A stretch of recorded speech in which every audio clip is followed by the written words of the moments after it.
Donc avant de commencer, est-ce que tu peux nous partager un petit peu ton parcours et comment est-ce que tu en es arrivé là où tu en es aujourd'hui? Ça marche. Bah écoute, moi c'est assez simple, on va faire les choses à l'envers. Donc où j'en suis aujourd'hui, c'est je suis devenu effectivement expert Afrique Industrie pour l'Union Européenne, donc j'interviens ponctuellement dans les pays d'Afrique. Mais alors mon parcours est complètement semé de rebondissements positifs. Alors beaucoup diront bah c'est un peu le grand écart, je suis passé d'une chose à l'autre, mais en vérité je crois que j'ai un parcours où j'ai passé mon temps à m'aligner de plus en plus, on va dire, sur ce qui me plaisait, sur ce qui me passionnait. Moi je suis un travailleur passionné, hein. Je suis un patron passionné comme on dit. Je ne vraiment pas les choses par la force, mais plus par ce qui va m'attirer. Bah moi c'est simple, ma carrière elle a commencé dans la chimie, puisqu'à la base je travaillais chez Sanofi, hein, donc je l'ai fait de mes 20 ans à mes 27 ans. Et puis donc sur ces 7 années de parcours, bah, ça a été riche pour on va dire s'organiser, se structurer et effectivement pouvoir développer des choses intéressantes. Maintenant je crois que je retiens de tout ça une organisation, une logique, une façon de penser. C'était de la recherche, hein, donc forcément il y a cet essai, ce côté je fais des essais, je tire des conclusions, je note tout ça. Et quand on fait ça pendant 7 ans, bah après, même quand on fait du business, on a cette même déformation. Donc assez naturellement, c'est comme ça que je suis allé vers les métiers du conseil à l'âge de 30 ans. Donc bah, il y a un trou, qu'est-ce que j'ai fait entre 27 et 30 ans? Bah, c'est là que justement j'ai eu la chance, après avoir passé un master en cours du soir, donc en marketing industriel. Alors j'ai fait ça au Conservatoire des Arts et Métiers. J'aime bien le dire parce que le CNAM, le Conservatoire des Arts et Métiers, il n'est pas très connu, on connaît bien les arts et métiers. Alors il est connu, on va dire, par on va dire ceux qui, pas ceux qui le connaissent, mais un petit milieu. Mais c'est une très très belle maison, on apprend beaucoup de choses. La particularité des élèves du CNAM, c'est que bah, en cours du soir, enfin, on est courageux, quoi. La journée on travaille, le soir de 18h à 22h on prend des cours, et puis on fait ça pendant 3 ans, on fait ça pendant 4 ans, dans nos plus belles années de notre vie, soit entre 25 et 30 ans, ou soit des gens qui font on va dire, du mid-carrière, ou entre 35 et 45 ans, ils vont retourner en cours du soir. Voilà. Donc voilà, je suis allé aux arts et métiers. Et puis, donc de 27 à 30 ans, on m'a donné la chance d'intégrer une start-up de biotechnologie donc, qui s'appelait CEREP. Alors je dis qui s'appelait, elle existe toujours, mais elle a été rachetée depuis. Et là, on est dans les années 90, hein, parce que j'ai quand même 48 ans. Et dans les années 90, bah, c'était la mode des startups. Et les premières startups qu'on a vues débarquer en France, c'était les startups de biotechnologie. Pourquoi? Parce que l'industrie pharmaceutique a désintégré son modèle. Elle ne voulait plus tout faire en interne. Et les premières startups, ou spin-off, on les appelle comme on veut, bah, ça a été ça. Donc je pense que moi, pour moi, après, dans mon parcours, ça a été un peu le laboratoire. J'ai vu des choses, j'ai vu des docteurs être patrons d'entreprises, donc s'aiguiser, on va dire, à la finance. J'ai vu des docteurs donc en biotechnologie, en biologie, même des gens qui avaient fait médecine. Notre directeur scientifique, c'était Frédéric Reva, vous le connaissez, c'était le directeur du Généton. Maintenant, je crois qu'il est président du Généton, hein. Donc en côtoyant tous ces gens-là, évidemment, ces gens, ils m'ont inspiré, je les ai vus travailler. En plus, certains d'entre eux, je crois, avaient des parents qui travaillaient au CNES, Centre national d'études spatiales. Donc ils avaient des parcours extrêmement riches eux aussi.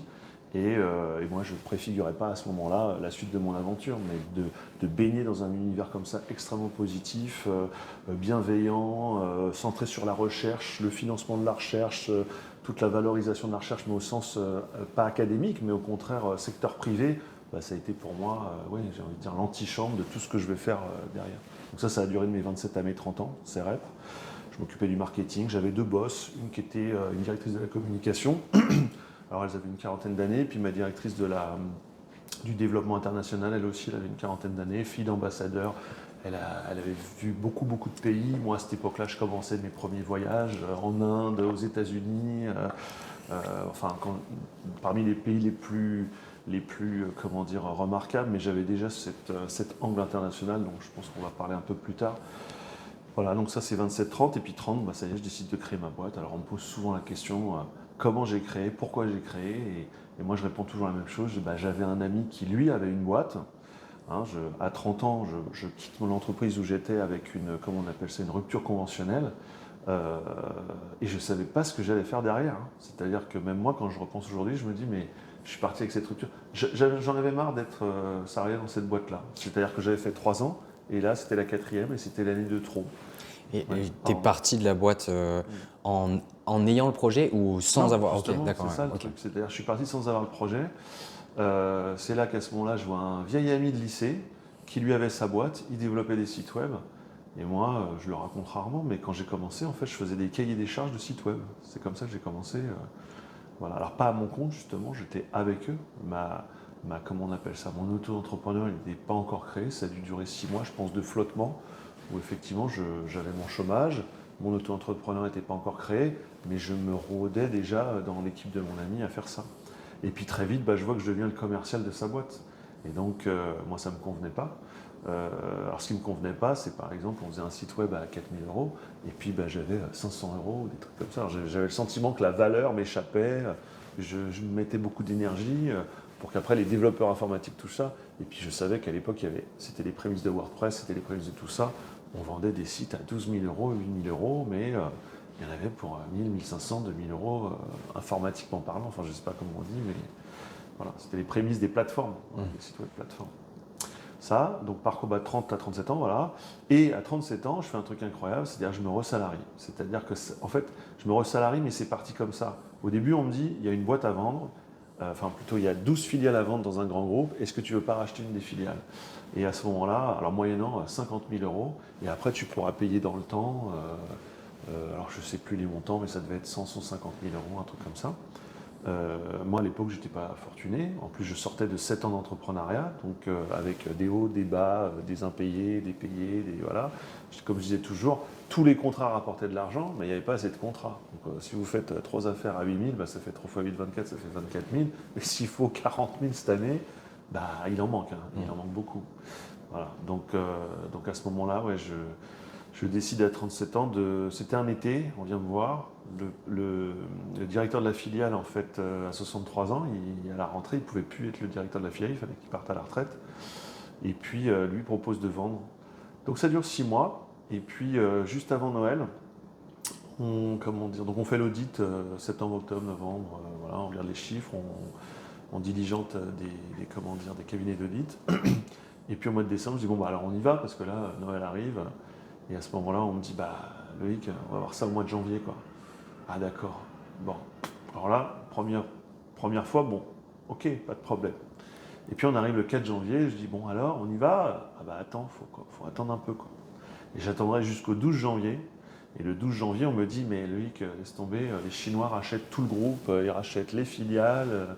C'est un groupe qui, pour faire du cash et pour se développer, avait décidé de vendre ses 12 filiales pour se désendetter, se recentrer et repartir. Et donc très bien, ils me disent mais est-ce que tu voudrais pas? Alors moi là-dessus, forcément, je dis j'ai été lésé, j'ai passé 3 mois voilà. En plus j'ai laissé tomber mes affaires classiques de ma boîte à l'époque. Et à ce moment-là, ce qui est très rigolo, c'est qu'ils me disent mais si tu veux, tu peux être directeur chez nous. Et moi, j'avais pas envisagé ça. Et ça aussi, je le raconte souvent. En fait, j'ai eu un coach quand j'avais 32-33 ans, qui s'appelait Thierry. Thierry, si tu nous vois, voilà, je serais très content de te revoir prochainement. Il a fait de l'Afrique comme moi aussi, lui, après. Et donc, en fait, Thierry me disait toujours, de toute façon, si tu veux te resalarier, c'est que ta tête, ton énergie ne va pas être centrée à monter ta boîte, en fait. Donc, ne pense plus, c'est comme sans filet, monte ta boîte. Et en vérité, c'est pas du tout ce que je vais faire. Enfin, j'aurais mis 7 ans à le faire, je vais me resalarier. On me racontait tout un tas d'histoires. On avait un copain qui s'appelait Eric. Eric s'est resalarié, il a tenu 2 semaines. Voilà, toute une mythologie autour du resalariat de l'entrepreneur. Et moi, je le dis tout le temps, et je l'ai même dit à plein d'entre vous qui entreprenez, encore plus les jeunes créateurs. Tu as entendu, j'ai entrepris, j'avais 30 ans, mais je croise beaucoup de créateurs ici qui ont entrepris, ils ont 20 ans, 24 ans, 22 ans, des choses comme ça. Je leur dis, resalariez-vous, n'hésitez pas. Vous allez... En plus, je pense qu'avant 30 ans, on apprend plein de choses en étant salarié. On apprend la culture corporate, ce que j'ai eu la chance d'apprendre au sein de Sanofi et d'autres groupes. Et puis ensuite, après 30 ans, il faut se resalarier parce que vous avez des charges familiales, Et donc, à un moment donné, si le rêve ne marche pas, il ne faut pas hésiter à... Voilà. Et moi, je ne me suis pas resalarié parce que le rêve ne marchait pas. C'est parce que je m'apprêtais à faire un grand développement, partir en Afrique. Je vous raconterai ça plus tard. Et donc j'avais besoin de me stabiliser financièrement, de reprendre de l'oxygène. Et donc je suis resté dans ce groupe-là et ça s'est très bien passé, quoi. Voilà. Ok, et parce que c'est vrai que moi aussi, je pensais, la première approche qu'on a souvent des entrepreneurs, c'est qu'il faut avoir une personnalité où tu as envie de prendre des risques, des choses comme ça, puisque t'as pas de... il y a la vision de se jeter dans le vide d'arrêter son travail, de se lancer à fond dans le projet, etc. Moi, c'est ce que je pensais au début. J'avais testé de faire ça. Sauf que je pense que ça dépend aussi pas mal des personnalités. Oui. Moi, ça n'a pas du tout marché, effectivement, le côté avoir un petit emploi à mi-temps. Je trouve que c'est plus simple et ça apporte surtout de la tranquillité un peu d'esprit qui n'est pas négligeable quand tu veux lancer ton projet. Et justement, je vais amener sur le sujet du financement, c'est-à-dire comment est-ce que déjà toi dans ton parcours, quand tu lances ta première entreprise, tu finances ton entreprise, parce que c'est toujours une question de par où viennent les fonds et quand on se lance dans une entreprise, c'est un sujet qui est complexe à appréhender pour beaucoup de gens. En fait, on est dans un super pays, on a la chance quand on est effectivement sans emploi de toucher, on va dire, une rémunération, on va dire, alors à l'époque ça s'appelait Pôle emploi, ça a changé, maintenant c'est France Travail. En fait, ça donne l'option de faire le parcours entrepreneur. Et moi, par 2 fois, je me suis financé comme ça. C'est-à-dire qu'à 30 ans, quand je monte ma boîte, je touche mon Pôle emploi de ma boîte précédente, où j'étais 4 ans, mais avant ça, j'avais été salarié 7 ans. Donc voilà, ça fait beaucoup d'années salarié avant de profiter du chômage. Moi, j'ai dû avoir, je pense, du chômage à 21 ou 22 ans, je ne sais plus, enfin, en tout début mais quelques mois, un truc comme ça. Et après, j'avais pas revu Pôle emploi avant mes 30 ans, quoi. Voilà. Donc, c'était pas volé, parce que bon, on paye des cotisations sociales et ça sert à ça. Donc, je finance ça la première fois. Et puis ensuite, quand tu as 37 ans, je suis de nouveau, cette fois-ci, licencié de mes années de salariat que j'aurais fait dans ce groupe de formation. Donc, j'étais directeur de filiale pour eux. Hein. Donc, c'est un salariat, mais j'étais pas un manager perdu au milieu de l'entreprise où j'étais. J'étais un des 12 directeurs de filiale dans ce groupe. Donc, c'était un parcours qui était intéressant. Et à ce moment-là, voilà, donc je me retrouve de nouveau donc, au chômage puisqu'on fait une rupture conventionnelle. Et ça va me permettre de financer, on va dire, ma première année de mon grand projet, puisque vous le savez, en fait, je suis parti en Afrique à ce moment-là. Donc je pense qu'on va en parler après. Voilà. Ouais. Donc ça a commencé comme ça en tout cas, voilà, par 2 fois. D'accord. Et j'étais auto-entrepreneur. Voilà. Alors au début j'étais auto-entrepreneur, après j'étais en entreprise individuelle, et puis après j'étais en SARL, j'avais des associés. Voilà, c'est comme ça que j'ai fini. Ok. Moi, j'ai une question, c'est concernant, mettons que tu as un projet qui commence de zéro, comment est-ce que tu fais pour le financer? Parce qu'il y a plein de façons de le financer, mais c'est vrai que parfois, on se dit, il faut qu'on ait des garanties, je vais faire un prêt à titre personnel, il y a plein de questions qui se posent. Mettons que j'ai une entreprise qui commence où j'ai pas vraiment de preuve de concept, si on va dire. Qu'est-ce qu'il faut en gros pour pouvoir attirer des financements par rapport à mon entreprise? D'accord. Alors là, question très large. Moi, je vais te dire comment j'aborde la question du financement. Déjà, je me pose la question si on est ce qu'on appelle capital intensif ou pas capital intensif. C'est-à-dire que dès l'instant où il va y avoir des machines, des vitrines réfrigérées, une broche kebab, je ne sais pas, des locaux, un bar, voilà, ça y est, on est dans le capital intensif. C'est-à-dire qu'il faut de l'argent. Alors il y a le capital, ce que nous d'habitude on appelle le capital intensif, c'est il faut une machine à 1 million pour broyer les pneus par exemple. Bon, ça c'est du capital intensif. Ces projets, c'est impossible de les faire si on n'a rien en poche. Impossible.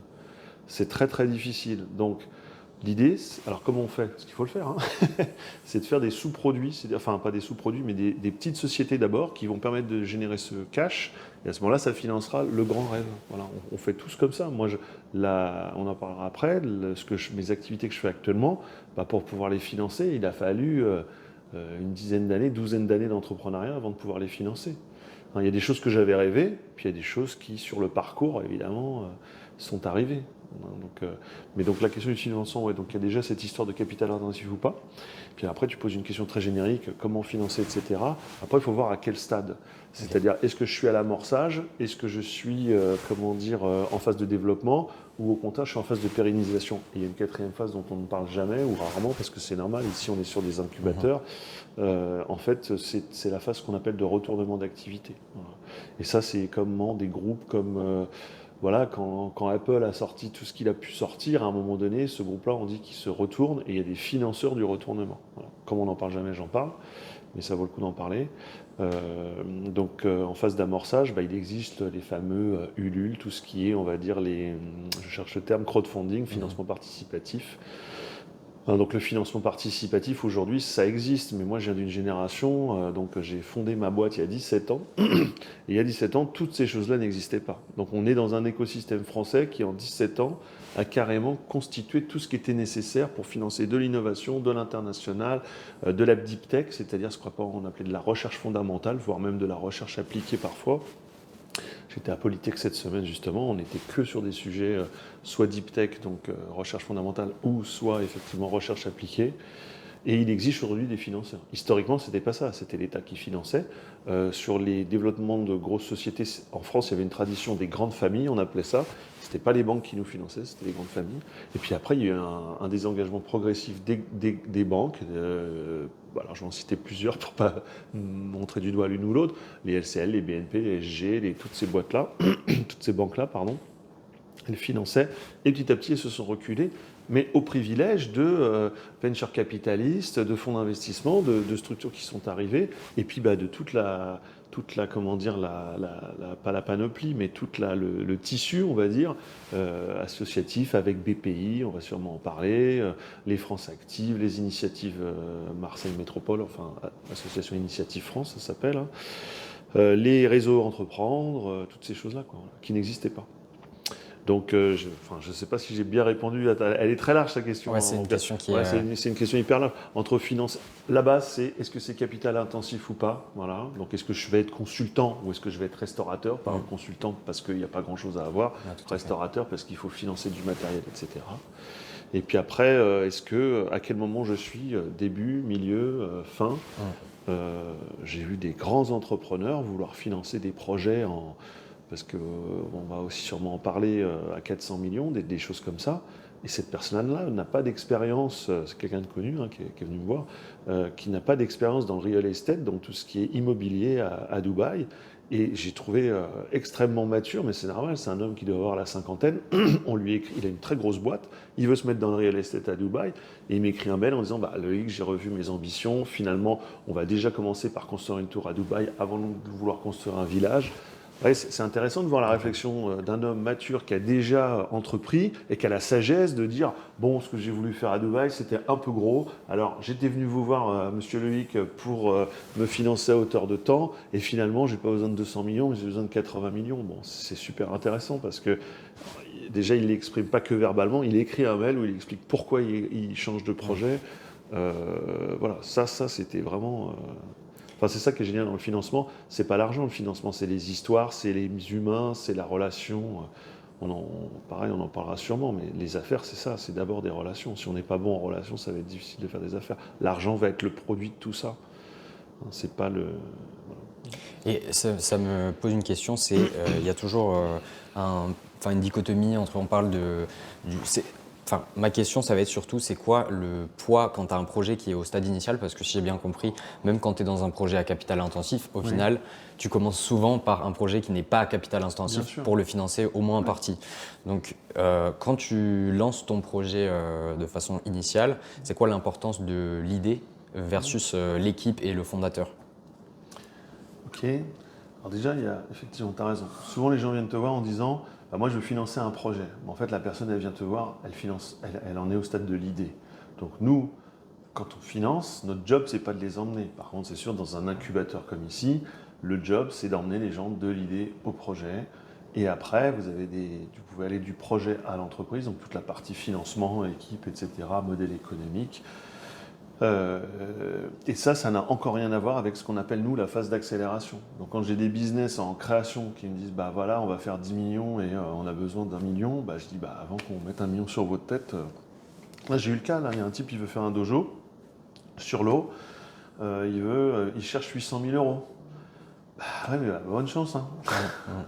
Là, hier, je voyais un business pareil, il y avait une dette d'1,2 million en année 1. La question du financeur, puisqu'il était dans le jury, il a dit, mais et vous avez trouvé la banque qui va vous financer l'année 1 ? Non. Donc c'est pour ça que nous, notre job, c'est pas de... Bien sûr, c'est pas de faire rêver, par contre, c'est de garder cette énergie du rêve hein, chez quelqu'un qui veut entreprendre, qu'il ait 20 ans, 30 ans, 50 ans, comme le monsieur avec qui on travaille en ce moment. Puisque cette énergie entrepreneuriale, il faut comprendre qu'elle est rare. Après, quand on est tous entre entrepreneurs, on ne se rend pas compte à quel point c'est rare, mais il suffit de sortir dehors. Et j'ai vu des gens qui avaient des peurs, qui n'osaient pas, etc. On reparlera tout à l'heure d'ailleurs de la prise de risque tout à l'heure dont tu parlais. Il y a un petit bémol à apporter à ça. Mais oui, souvent les entrepreneurs, eux, ont ce rêve-là. Et nous, notre travail, c'est de découper. L'expression en Afrique, c'est de dire l'éléphant, ça se mange à la petite cuillère. Donc ça veut dire quoi? Ça veut dire qu'on va on va construire petit à petit, progressivement des expertises. Comme moi, j'ai construit des expertises. Tout à l'heure, je vous ai raconté les grandes phases de mon développement professionnel. Mais après, si on creuse un peu ce qu'il y a eu dedans, moi, ça, je peux vous le raconter. Quand j'arrive en Afrique pour justement monter des parcs solaires. Bon. Au début, moi, je m'imaginais patron d'un parc solaire.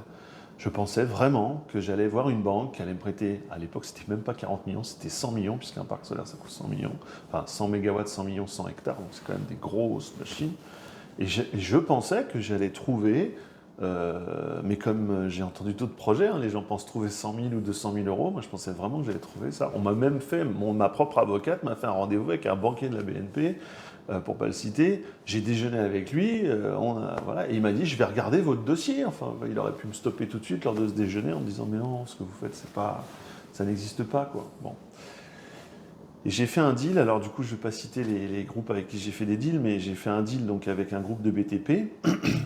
Donc je me pointe au service concession. Donc concession, c'est tout ce qui va être les autoroutes, etc., financement. Enfin, c'est un peu le service concession, c'est le service bancaire interne, on va dire, d'un groupe, quand il y a un truc à construire.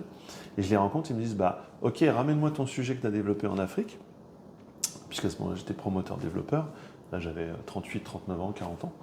Et nous, à ce moment-là, on te donne 250 000, voilà. Et je finis la phrase, c'est en gros, et tu circules, quoi. On construit, tu nous laisses tranquille, voilà. Bon, à ce moment-là, je le prends mal. J'ai travaillé 3 ans sur un sujet, j'étais en Afrique, j'ai payé mes propres billets d'avion. Je suis sur un projet à 100 millions d'euros, on me donne 250 000 et on me dit que tu circules, je ne le prends pas très bien. Je m'en vais, en fait. Je m'en vais parce que je pensais que j'avais raison et que ce groupe, avait tort. Et il s'avère qu'en fait, finalement, j'aurais dû l'accepter, ce deal, à ce moment-là, ce que je n'ai pas fait. Ils reviendront plus tard vers moi en me disant, si tu veux, nous, ce qu'on fait, c'est que quand on fait un parc solaire, il y a des études à 2,5 millions. En tout cas, sur les parcs qu'on faisait, ça coûtait ce prix-là. Ils m'ont dit, si tu veux, nous, ce qu'on fait, tu ne nous payes pas les 2,5 millions, on fait des études, on prend tes papiers, on ne donne rien, tout ça. Si tu le fais construire chez nous le parc, à ce moment-là, tu ne nous dois pas les 2,5 millions, on financera, etc. Et si jamais tu le fais construire par la concurrence, à ce moment-là, tu nous devras les 2,5 millions. Mais moi, je savais déjà que c'était la concurrence qui paierait les 2,5 millions pour récupérer le sujet et construire le parc solaire. Donc, je suis parti comme ça, en fait, en deal avec eux. Okay. Donc ça, c'était mon premier. Puis après, on enchaîne. C'est-à-dire qu'une fois que vous en avez, vous êtes copropriétaire d'un parc. Donc moi, je le construisais avec un partenaire local à chaque fois. Et donc, c'est petit à petit comme ça qu'on a construit. Donc, on voit bien que, un rêve, ça se fait pas en un coup. Et puis voilà, quoi. Moi, ça me fait penser à un sujet qui est que, en fait, c'est plus de l'ordre du mindset un petit peu, mais quand tu es dans l'entrepreneuriat, tu es en phase de croissance et de développement un peu constant. Oui. Et tu as des phases comme ça où, en fait, tu es forcé d'évoluer en tant que personne, en tant que ce que tu es en train de faire. Par exemple, je ne sais pas ce que c'était les montants que tu finançais avant de faire un financement aussi gros que ça pour un parc solaire, mais comment tu fais pour justement appréhender quelque chose qui est potentiellement beaucoup plus grand que tout ce que tu as fait avant, et comme tu dis, de le prendre à la petite cuillère, quoi, parce que ça paraît, moi de mon point de vue et l'endroit où j'en suis à ce moment-là, ça paraît absolument énorme. Ouais, bien sûr. Règle numéro 1, c'est pas ton argent, c'est pas mon argent, c'est l'argent du projet. Donc ça, souvent, les gens ils posent des questions, mais tu parles de centaines de millions et tu parles de milliards, mais comment tu fais ? C'est pas les miens déjà, donc ça commence comme ça. Par contre, j'ai la responsabilité de gérer celui des autres ou de celui du propriétaire. À l'instant T, en fait, bien sûr que c'est censé être mon parc à terme, puisque en 5 ans ou en 10 ans, on va le rembourser. Et un parc, ça va durer 25 ou 30 ans d'énergie qui va être donnée. Pour vous donner une idée, un parc solaire, ça génère, de 100 MW, ça génère 11 millions d'euros par an. Donc c'est colossal. 11 millions sur 25 ans, ça fait beaucoup d'argent. Je ne vais pas me tromper en faisant le calcul, mais je crois de mémoire, ça fait 285 millions, un truc comme ça. Et ça, c'est le chiffre d'affaires. Or, le parc, vous avez compris tout à l'heure, je vous l'ai dit, ça coûte 100 millions. Donc, c'est pas que les marges sont fortes, c'est qu'au moment, à l'instant T, il faut mettre les 100 millions. Alors c'est normal que les gains soient énormes, puisque le risque il est énorme. Le parc il n'est pas construit en France, il est construit en Afrique. Donc on ne sait pas ce qui peut se passer. Enfin, un parc solaire en Afrique, c'est à peu près 45 personnels de sécurité. Donc c'est colossal, c'est 100 hectares à sécuriser. Et même souvent d'ailleurs les gouvernements ce qu'ils font, c'est qu'ils te mettent à disposition un cadre de l'armée qui va superviser la façon dont toi tu fais la sécurité. Pourquoi? Parce que c'est un enjeu énergétique pour le pays. Et tu as développé ce que nous on appelle un asset, un actif en français. Donc on a développé un asset stratégique pour le pays. Voilà. C'est pas une centrale, enfin, c'est comme une centrale nucléaire, elle est hyper surveillée. Bon, elle est surveillée pour des questions de risque et de sûreté, mais elle est aussi surveillée pour pas que des gens rentrent. En Afrique, c'est différent. Vraiment, un parc solaire, tu démontes les panneaux, tu les montes sur le toit de ta maison, ça marche. Donc on pourrait se faire potentiellement voler pour 100 millions d'euros de panneaux solaires, quoi. Voilà. Mais alors, excuse-moi, je digresse un peu, mais j'essaie de revenir sur ta question. Comment appréhender quelque chose qui est... Bah, déjà, à la base, moi, voilà, c'est pour ça que je voulais revenir sur mon parcours. Entre mes 30 et 37 ans, moi, j'ai développé les projets des autres. Donc, c'est normal qu'à partir de 37 ans, j'ai envie de développer mes propres projets. Pourquoi j'ai développé les projets des autres? Parce que j'avais pas d'argent. Donc, j'avais ni d'argent familial, je ne viens pas de famille entrepreneur, je ne viens pas d'une famille fortunée, etc. Donc, il a bien fallu construire, on va dire, de l'expertise déjà, et puis après, le capital relationnel. Ça, j'ai sûrement dû vous le dire une fois, mais pour moi, il y a 3 capitaux. L'argent, c'est le dernier, mais il y a le capital relationnel et le capital compétence. Et si tu regardes bien, bah, qu'est-ce que c'est quelqu'un qui est conseiller, qui est expert, etc. Il est au service d'une famille, au service d'un dirigeant, au service d'un groupe industriel. Et lui, qu'est-ce qu'il fait? Bah, c'est son capital relationnel et son capital compétence qui marche. C'est ça qui va lui apporter le capital financier. Et là, tu as le triptyque pour faire des projets. Après, moi, aujourd'hui, je suis autonome. Je sais où aller chercher les fonds, je sais où aller chercher la technologie, etc.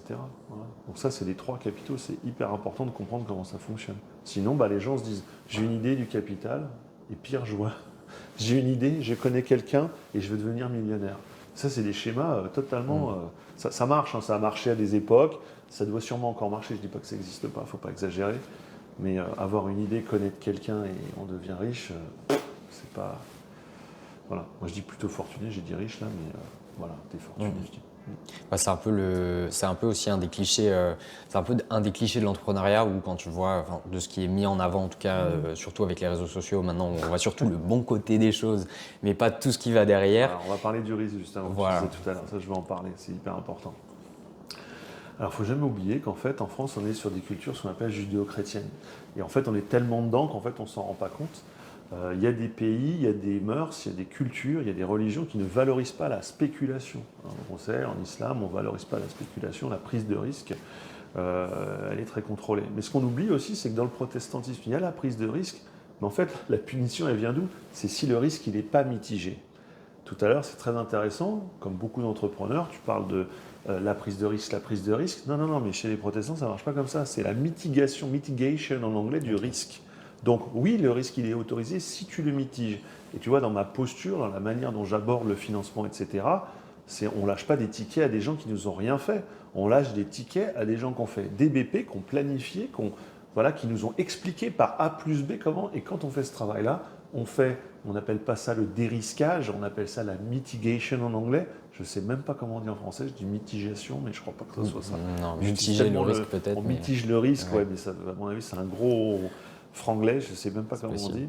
Mais le risque, ouais, il est mitigé. La grande leçon, c'est pas de retenir que l'entrepreneur, c'est la prise de risque. C'est au contraire quelqu'un qui excelle dans la mitigation de son risque. Voilà. Il prend des risques mitigés. Et donc, c'est ça qui fait que justement, en fait, en mitigeant les risques, on augmente la forte probabilité de réussite en fait, du projet. Alors là, j'ai des gens, je vais te dire, ils ont l'argent personnel. En fait c'est bien de ne pas avoir l'argent parce que quand on n'en a pas, au moins on fait très attention où on va le mettre et on va mitiger le risque. Là, j'ai le cas, la semaine dernière, alors en plus c'est des copains à moi, donc ils viennent me voir, ils me disent « Ah, c'est super, on va acheter des matériaux en Hollande, c'est un tel qui va mettre 40 000 €, et puis nous, on va être les commerciaux. » Je dis « Vous avez l'exclusivité ?» Je mitige le risque, c'est-à-dire je réduis. Alors, on mitige comment? En fait, on réduit le risque RH, on réduit le risque juridique, on réduit le risque, tous les risques. Ça, je le dis souvent, les sciences du management ne sont pas des sciences, ce sont des sciences de gestion en français, mais en fait, ce sont des sciences de gestion du risque. Un livre que je recommande, c'est un livre qui s'appelle La société du risque. ça se trouve sur Amazon, etc. En fait, on est la société américaine anglo-saxonne protestante, ça fait très longtemps qu'elle est dans cette approche-là, justement, de risque. Et on voit que dans nos sociétés, de plus en plus, le management, on va l'appeler à l'américaine, qui repose, lui, Max Weber, justement, avait beaucoup travaillé sur ça, sur le lien entre le protestantisme et comment ça s'appelle, et les sciences de management. Puisque c'est des sciences de gestion du risque RH. Recruter mal, problème de ressources humaines. Financer mal, problème de finances. Commercialiser mal, enfin quand je dis mal, c'est pas moral, hein, c'est pas mal ou bien. Mais c'est efficace, quoi. Voilà, c'est la notion d'optimisation, d'optimum, d'efficience de la tactique ou de la stratégie qui est mise en place, ouais, c'est clair. Moi, si je comprends bien, donc c'est pas de la prise de risque, c'est de la mitigation. C'est de la prise de risque mitigée. mitigée. Voilà. C'est ça qu'il faut retenir. Et surtout aussi, il y a une notion du potentiel du projet. Parce que si j'ai un énorme risque mais que le potentiel n'est pas énorme, ou si j'ai un risque qui est mitigé mais que le potentiel est énorme, et c'est un peu ce qu'on voit, aujourd'hui avec, c'est mon impression depuis qu'il y a eu la tendance IA. Moi, je suivais un peu les newsletters de gens qui font de la veille, etc. Et j'ai eu l'impression qu'il y a eu des fonds qui ont été distribués de façon absolument incroyable, sans justement, avec beaucoup moins d'analyse peut-être des projets, puisque tous les projets potentiellement ont un potentiel énorme, mais du coup, il y a de l'argent qui est distribué à perte. Et ça me pose une question, c'est que est-ce que tu penses que, avec la tendance actuelle, j'ai l'impression qu'il y a des fonds qui sont à disposition globale, en circulation, et que ces fonds-là, ils vont avoir plus tendance à être redirigés sur des projets peut-être IA ou des choses comme ça, que sur d'autres projets. Donc, comment est-ce que tu approches justement l'ère de maintenant avec les tendances pour financer un projet général? Sachant que peut-être tu vas à l'encontre, si ton projet va à l'encontre de la tendance, justement, tu n'es pas du tout dans l'IA ou d'autres choses comme ça, par exemple. Oui, c'est sûr. Donc ça, c'est ce qu'on appelle les effets de mode. C'est rigolo parce que hier soir, je discutais avec un patron de bar. Il est en train de créer justement à Marseille un bar. Et en fait, il m'expliquait justement que toutes les aides, à chaque fois qu'un patron de bar il veut se faire financer, c'est extrêmement difficile. Et c'est vrai que souvent, c'est des copains, c'est des machins, c'est même pas du crowdfunding parce qu'il y a le facteur, on va dire, alcool, il y a le facteur festif, il y a le facteur... voilà, je pense qu'ils ont aussi des... Je pense que les financeurs, ils se disent, il va y avoir des caisses noires, il va y avoir des choses, ou du personnel embauché, au noir dans ces organisations, donc ils ne vont pas trop dedans, quoi. Même les financeurs de prêts d'honneur, enfin, j'ai rarement vu des établissements festifs, on va dire, financés comme ça. Donc il y a effectivement, comme tu dis, cet effet de mode-là. C'est vrai que je pense que c'est plus facile à suivre un entrepreneur technologique ou un entrepreneur qui part à l'international. On lui met un ticket, on regarde les impacts, ça a marché, ça n'a pas marché. Mais dans ce que tu dis, ce qui est intéressant, c'est qu'aujourd'hui, ça y est, on commence à gérer, en fait, à faire ce qu'on appelle la gestion par portefeuille. C'est-à-dire que sur 140 projets financés, le financeur, lui, il parie que 20 des 140 projets vont rater, en fait. Mais ça, c'est prévu d'avance et ça fait partie de sa science de gestion. Quand vous présentez vos dossiers à un financeur, le financeur, il les accumule, il les accumule, il les accumule, il les accumule. Puis quand il a une bonne dose, lui, il sait qu'il a, on va dire, 2 millions pour des projets entrepreneuriaux TPE, PME, et il va arroser de ça. Il va perdre sur 20 entreprises, mais ce qu'on oublie de dire, c'est qu'il y a 10 entreprises qui vont surperformer aussi. Et donc, globalement, le portefeuille d'investissement, il va être... voilà. Et toutes ces choses-là, ce n'était pas du tout les techniques françaises d'investissement. C'était pas du tout mis en place. Tout ça, ça nous vient du monde anglo-saxon. Ça vient, alors à l'époque, je disais ça vient de 25 ans. Donc, il y a 17 ans, je disais ça vient de 25 ans d'entrepreneuriat aux États-Unis, à San Francisco, etc., dans la fameuse Silicon Valley. Bon, maintenant, on en est à 50 ans facile d'avoir documenté ces sciences de l'entrepreneuriat, avec la phase d'amorçage, la phase de le scale-up, avec le product market fit. Voilà, toutes ces choses-là n'existaient pas il y a encore 15 ans. Enfin, existait aux États-Unis, mais n'était pas encore implanté. Là, 15 ans plus tard, on parle en France de product market fit. C'est des choses dont j'entendais parler il y a 15 ans. On est, depuis 4-5 ans, on en entend parler en France. Le scale-up, pareil, on n'en parlait pas. Et d'ailleurs, même, on mélangeait tout, incubateur, accélérateur, tout ça, c'était un gros fouillis. On appelait ça les pépinières. C'était un terme très, très français. Voilà. Mais non, il y a bien une phase de... Et même après, nous, on s'est posé des questions sur les programmes. Qu'est-ce qu'on met dans les programmes? Est-ce qu'on apprend dans les incubateurs à lever des fonds? Et en fait, on dit, mais non, en fait, on va lever vraiment des fonds sur le marché en phase d'accélération. Donc là, est-ce que le venture capital, on va en parler au stade d'incubation? Bah non, souvent non. Hein, pas plus tard qu'hier, j'ai vu un projet, pareil, les jeunes disaient, bah tiens, je vais aller chercher 2,2 millions chez Daphne.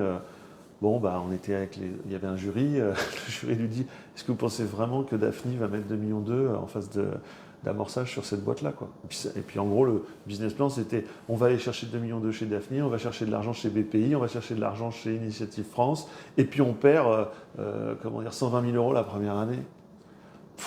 Voilà, non, Daphne il va sûrement venir en année 2 ou en année 3. Bien sûr qu'il va venir, mais il ne va pas venir tout de suite. Il va d'abord regarder comment ça se commercialise. On voulait financer un robot, je ne vais pas donner plus de détails, mais en gros, c'était un robot qui travaille dans les jardins publics, etc. etc. D'accord.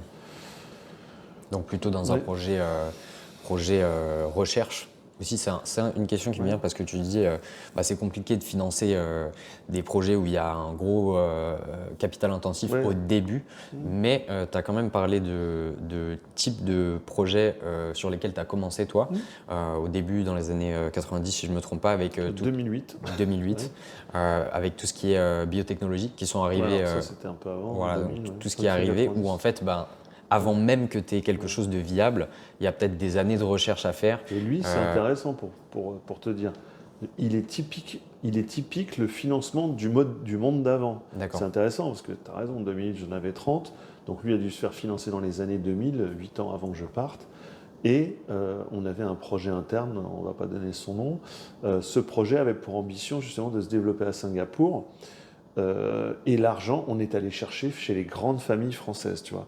Et moi, j'étais au cœur de ça. Je travaillais à la direction générale, on était 13, hein, donc j'avais cette chance-là. J'étais au cœur de la machine. J'avais des gens qui avaient tous entre 10 et 15 ans de plus que moi. On peut dire un chapitre d'ailleurs là-dessus. Aujourd'hui, on voit bien, il y a le multitalent chez la nouvelle génération. Elle est vachement multitalented. En plus, quand on est dans le milieu entrepreneurial, alors là, on vous voit encore plus en tant qu'entrepreneur multitalent.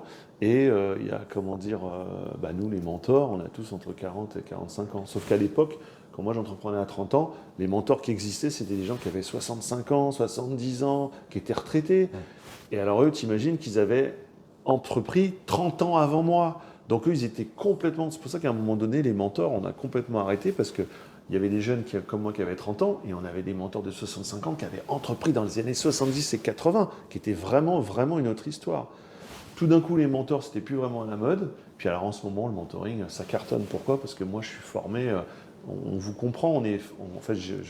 On a vu naître les nouveaux systèmes de financement. Donc quand nous, on vous recommande, premier job d'un mentor, c'est pas de dire ton truc, il marchera pas. Je croise encore des gens, des mentors aujourd'hui, qui disent non mais ton truc, ça va pas marcher, etc. C'est pas le rôle du mentor. Le rôle du mentor, c'est de dire vérifie que ça va marcher, c'est-à-dire fais des études, diligente les études de marché. Qu'est-ce que disent les études de marché? Voilà, on est fact-based, qu'on appelle.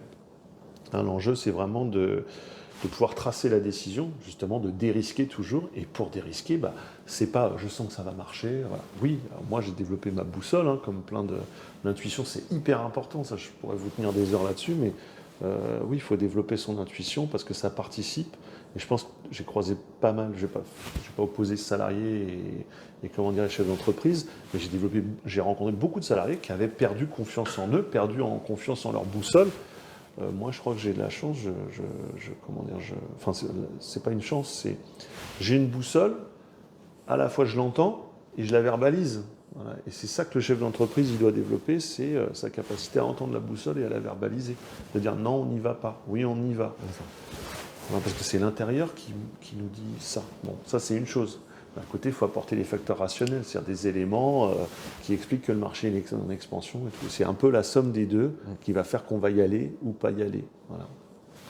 Effectivement, je pense que c'est ça qui me marque depuis le début de la conversation, c'est que en plus toi c'est comme ça que tu as commencé avec tes études, de l'aspect vraiment que j'ai l'impression qu'il manque un petit peu. On a perdu ça, de vraiment la notion de scientifique, de dire on approche, on fait une hypothèse, on vérifie avec des faits et ensuite ça nous permet justement de mesurer les risques et de dire est-ce que ça vaut le coup d'approcher ça ou non. J'ai l'impression que c'est plus ça qui manque. On est beaucoup plus dans les projets que j'ai pu voir, pour la plupart des projets qui se lancent, ça part de l'intuition et c'est difficile de traduire ça dans la notion scientifique pour ceux qui ont par exemple pas cette, parce que tu as des gens qui sont tout simplement pas comme ça, mais qui ont une vision très forte et peut-être à ce moment-là c'est bien de s'associer. pour avoir quelqu'un qui, qui fait la partie complémentaire. Et ça me pose une question, c'est aussi, parce que pour le coup, avec tout ce qui est IA, développement, etc., moi, j'aime bien tout ce domaine-là. Je suis avec mon frère qui développe justement une petite solution, mais seul. Voilà. Et donc, je me demandais, en termes de financement, est-ce que c'est plus simple de financer un projet, de faire financer un projet si tant est qu'il y a besoin de capital pour le lancer quand tu es tout seul ou quand il y a une équipe? Ah bah ça, en fait, depuis le début, je parle de risque parce que on recommence. Moi, je suis un scientifique qui après a fait des études de management et en plus de marketing industriel. Bon, donc moi, je suis pas un homme de finance et je suis pas un homme de droit. C'est pas du tout ma culture de base. C'est pas mon background, comme on dirait aux États-Unis. Et en fait, comment dire, on dit un mot depuis le début, hein, c'est cette notion de risque, de prise de risque. En fait, c'est pas que le risque est négatif ou positif, etc. Pardon, je voulais répondre à ta question avec ton frère, excuse-moi. C'était juste pour la difficulté à financer un projet ou la simplicité par rapport à la présence de l'équipe ou d'une personne. Voilà, exactement. Et en fait, une équipe, c'est une façon de se dérisquer. Même dans la finance, en fait, on appelle ça two-head management. C'est-à-dire qu'en fait, même un directeur de fonds d'investissement, maintenant, il a toujours un binôme avec lui. Tu vois, et même le président de la République, il a un secrétaire général.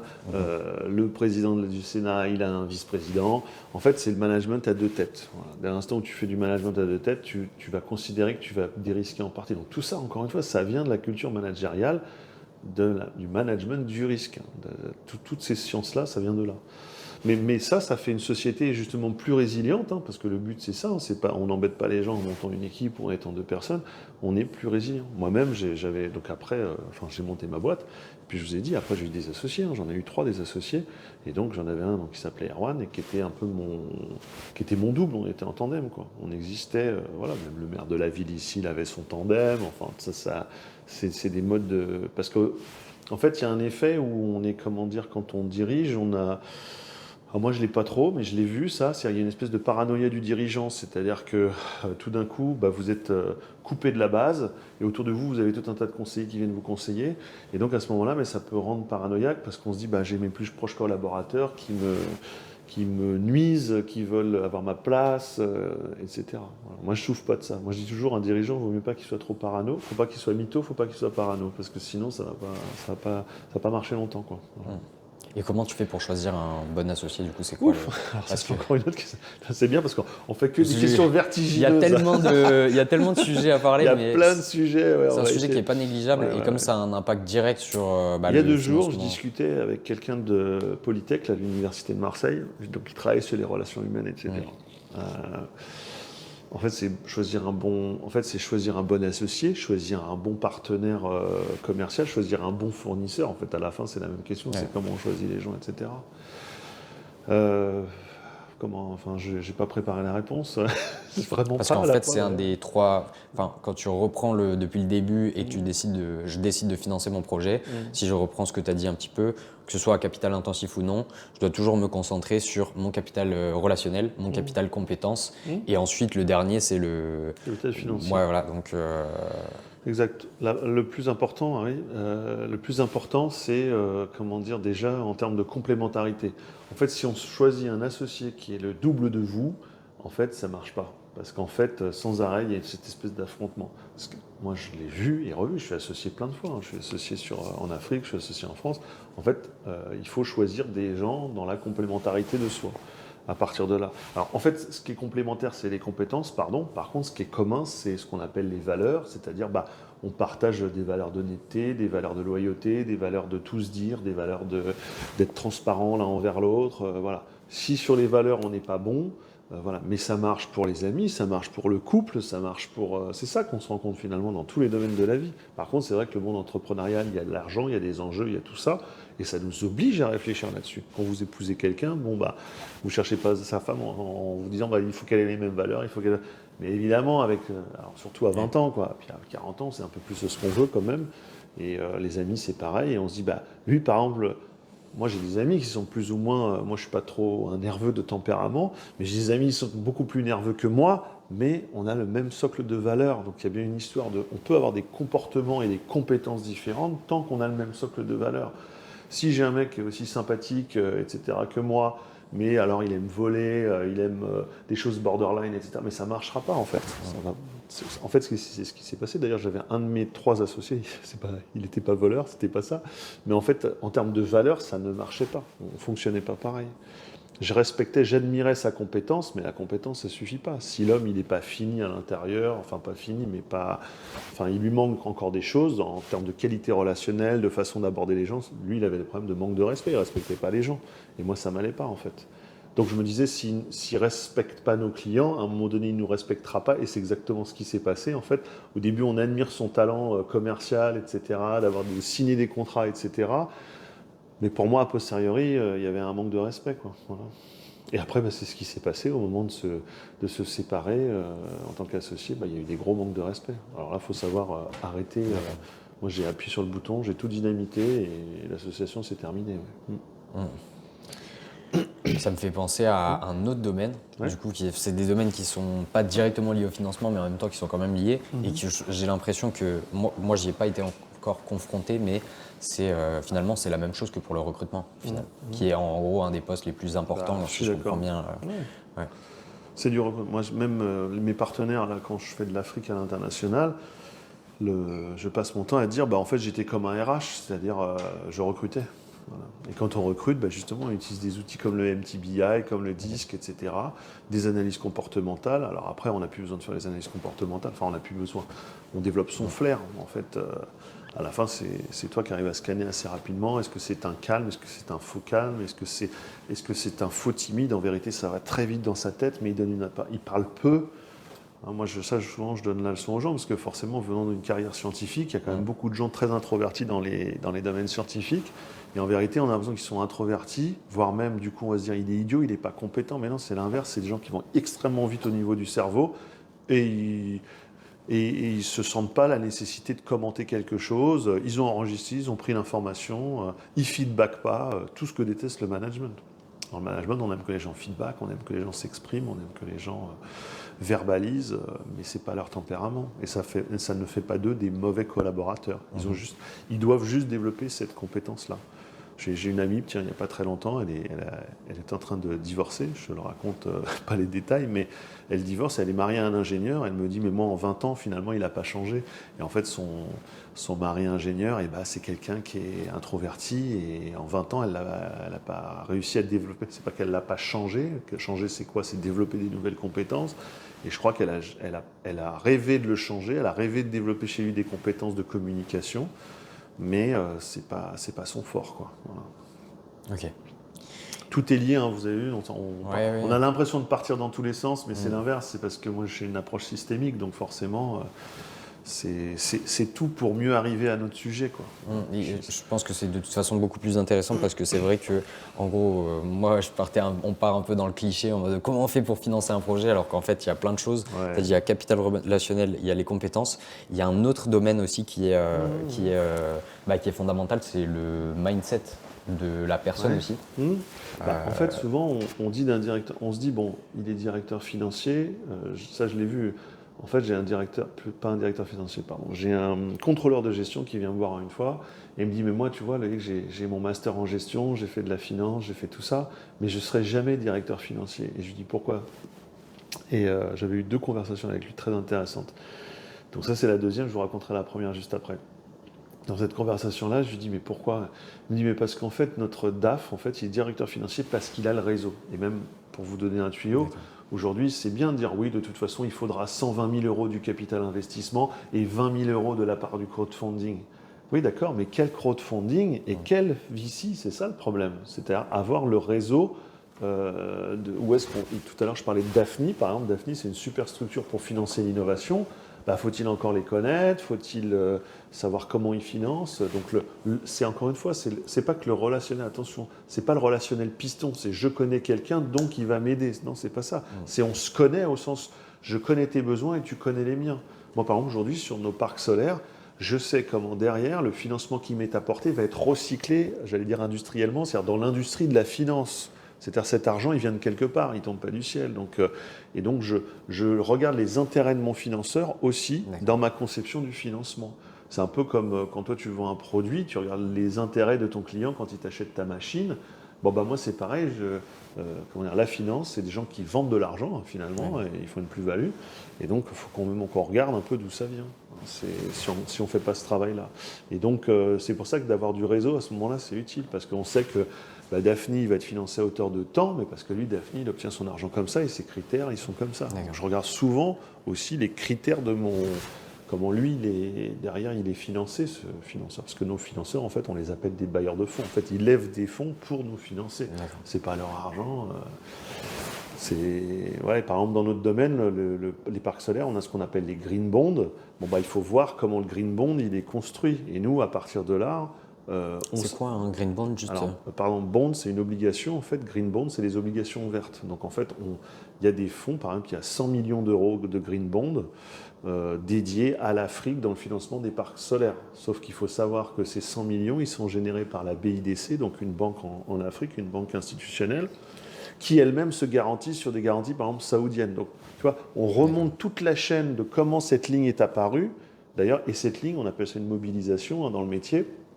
Cette BIDC, elle a mobilisé ses fonds au service de ces projets-là, mais tu vois, c'est pas 100 millions pour 100 millions, c'est 100 millions pour faire ça. Si je voulais faire autre chose, je ne pourrais pas. C'est-à-dire que l'argent, ce qu'on ne comprenne pas aussi, c'est quand on a besoin on va faire des montants comme 200 000 euros, c'est 200 000 euros, pourquoi faire? Bon. Et après, du coup, on va chercher cet argent-là chez des gens qui sont dans cette niche-là. Avant-hier, il y avait un type qui voulait financer un drone aquatique. Tu vas voir BNP, ils ne vont pas le financer, tu vas voir une autre banque qui ne va pas le financer, et puis il y en a une qui va le financer. Oui, mais quand on fait ça, c'est parce qu'on n'a pas compris comment marchait l'industrie de l'investissement. L'industrie de l'investissement, il y a des gens qui mettent 100 millions dans l'innovation, il y a des gens qui mettent 100 millions dans l'internationalisation, il y a des gens qui mettent 100 millions dans la création d'entreprises, il y a des gens qui mettent... Et donc, il faut aller voir les bonnes personnes, en fait, il faut aller voir les bons financeurs. Si on demande à la BPI un truc qu'elle ne fait pas, elle ne le fait pas. Si on demande à BNP un truc qu'il ne fait pas, il ne va pas le faire. Voilà. Moi, le fait de voir les choses comme ça m'ouvre un peu l'esprit parce que je me dis, en fait, tu peux financer de 100 façons différentes un business si tu comprends. Mettons que comment l'industrie financière est structurée. Et aussi comment les personnes qui ont un intérêt dans... je pourrais me faire financer par mon fournisseur, par des clients, par des investisseurs, par la banque. C'est ce qui s'est passé avec ce gros groupe de construction français. Il m'a dit, moi, je te finance ton parc. Par contre, si c'est pas moi, c'est l'autre. À un moment donné, il y a bien eu une astuce, c'est-à-dire que pour pas que moi je mette les 2,5 millions sur la table et pour pas que j'aie à aller les chercher sur le marché parce qu'on ne me les aurait pas prêtés, j'ai trouvé un groupe BTP français sympa, on va l'appeler comme ça, qui m'a dit écoute, moi je vais les mettre sur la table et si jamais on roule ensemble, à ce moment-là, tu les payes pas. Et si jamais tu roules avec mon concurrent, voilà, il accepte quand même de financer, parce que lui, à la fin, c'est 2,5 millions de travail. Après, lui, en interne, je pense que les tubes, ça lui coûte peut-être 800 000 euros à faire. Bon, mais c'est son problème s'il veut la vendre de 2,5 millions. C'est son histoire, quoi. Ok. Je vais juste faire un petit time check, je sais pas... Il est 11h. Ok. T'as encore un peu de temps ou Ouais, bien sûr. Je sais pas quel... Ah, c'est sympa. Merci. Je sais pas s'il y a des sujets que tu penses qui sont intéressants, qu'on n'a pas touché. Quel sujet tu voudrais... Moi, je t'avoue que je suis un peu large, tu vois, je découvre aussi au fur et à mesure. On a parlé de risque, on a parlé de financement, on a parlé là des entrepreneurs, des associés, c'est pas mal. Bon, après, c'est... Moi, je continue à poser des questions, il n'y a pas de souci. Si tu as des questions, vas-y, tu répondrais. Moi, j'ai une question, c'est justement, parce que quand on approche le financement et surtout en phase de lancement de projet, même si c'est des petits financements, est-ce qu'il y a des préjugés ou justement, là déjà, tu vois, le fait de voir ça, je me dis, en fait, je pourrais même financer mon projet, pas un projet à capital intensif, mais le petit projet initial, je pourrais le financer de cette façon en trouvant des partenaires intéressants. Par exemple, le projet IA, je me dis, il y a sûrement des gens qui ont un intérêt à mettre de l'argent dans un projet comme ça, même si c'est un petit montant, qui peut être financé directement. ça m'ouvre des possibilités, en fait, le fait de discuter là-dessus. Mais je me dis, quels sont les préjugés ou les préconceptions un peu que tu vois le plus souvent, ou quand tu te lances un projet, justement, quelqu'un qui te dit, moi, je veux 1 million, ou j'en sais rien, qui n'a pas de sens, tu vois, les approches qui sont vraiment pas les bonnes à avoir au début. Ouais. En fait, quand on veut faire financer une maison, on va partir comme ça. En fait, quand on veut faire financer quelque chose par une banque, en fait, le grand préjugé, c'est qu'on pense que la banque, elle va mettre de l'argent à risque. Donc on dit, je vais voir une banque, je cherche un investisseur. Mais en fait, la banque n'est pas un investisseur. Elle te vend de l'argent dont tu as besoin. Et elle, pour se dérisquer, elle a besoin des fameuses garanties. Alors souvent, on me dit, ouais, mais moi j'ai acheté mon pavillon, il n'y avait pas de garantie. Je dis, mais pas du tout, il t'a demandé tes 3 bulletins de salaire. Parce que lui, ce qu'il regarde, c'est 2-3 années de salaire, en dégradé à 80%. Et puis si je l'endette à 30% de son salaire mensuel, il réussira à me rembourser. C'est ça sa garantie au banquier. Bon. Et ça marche pareil dans l'investissement industriel. C'est qu'effectivement, on se dit, je veux bien lui prêter 40 millions, mais c'est quoi ma garantie? Donc là, il n'y a pas des bulletins de salaire. Ouais. Donc, mais là, encore une fois, on parle d'une banque. Et les gens, ils mélangent justement les banques, qui sont des fournisseurs d'argent professionnels, contre 8%, contre 4%, contre 7%, etc. Au-delà de l'intérêt, c'est-à-dire, c'est pas parce que... lui, il fait un métier, c'est de te mettre de la trésor tout de suite à disposition qu'il va se faire rembourser dans le temps. Bon. Et donc, à ce titre-là, il va te prendre 4, 5, 7%, 10%, 12%. Il faut que le risque soit vraiment négligeable, peut-être, aussi. Ah, mais lui, il n'y a pas de risque, Ouais, ok. puisque si jamais tu ne payes pas, il tape dans la garantie. Ouais. Si tu fais equity and debt, tu as acheté une broche kebab, une vitrine réfrigérée, des tables, toi, c'est simple, ton restaurant, il va revendre tous les équipements. Donc, non, en fait, on recommence. Un banquier, ça ne prend pas de risque. Ok. Enfin, on te dit ça prend des risques. Non, le risque, il mitige son risque, justement. Il vient à côté de toi, mais il prend toutes les garanties. Voilà, j'ai rien contre les banquiers. Il en faut. C'est une manière, en tout cas, de cofinancer. Souvent, on prend un prêt d'honneur, et puis ce prêt d'honneur, on l'adosse à un prêt bancaire. Et donc, on a besoin des banquiers. Il faut des banquiers.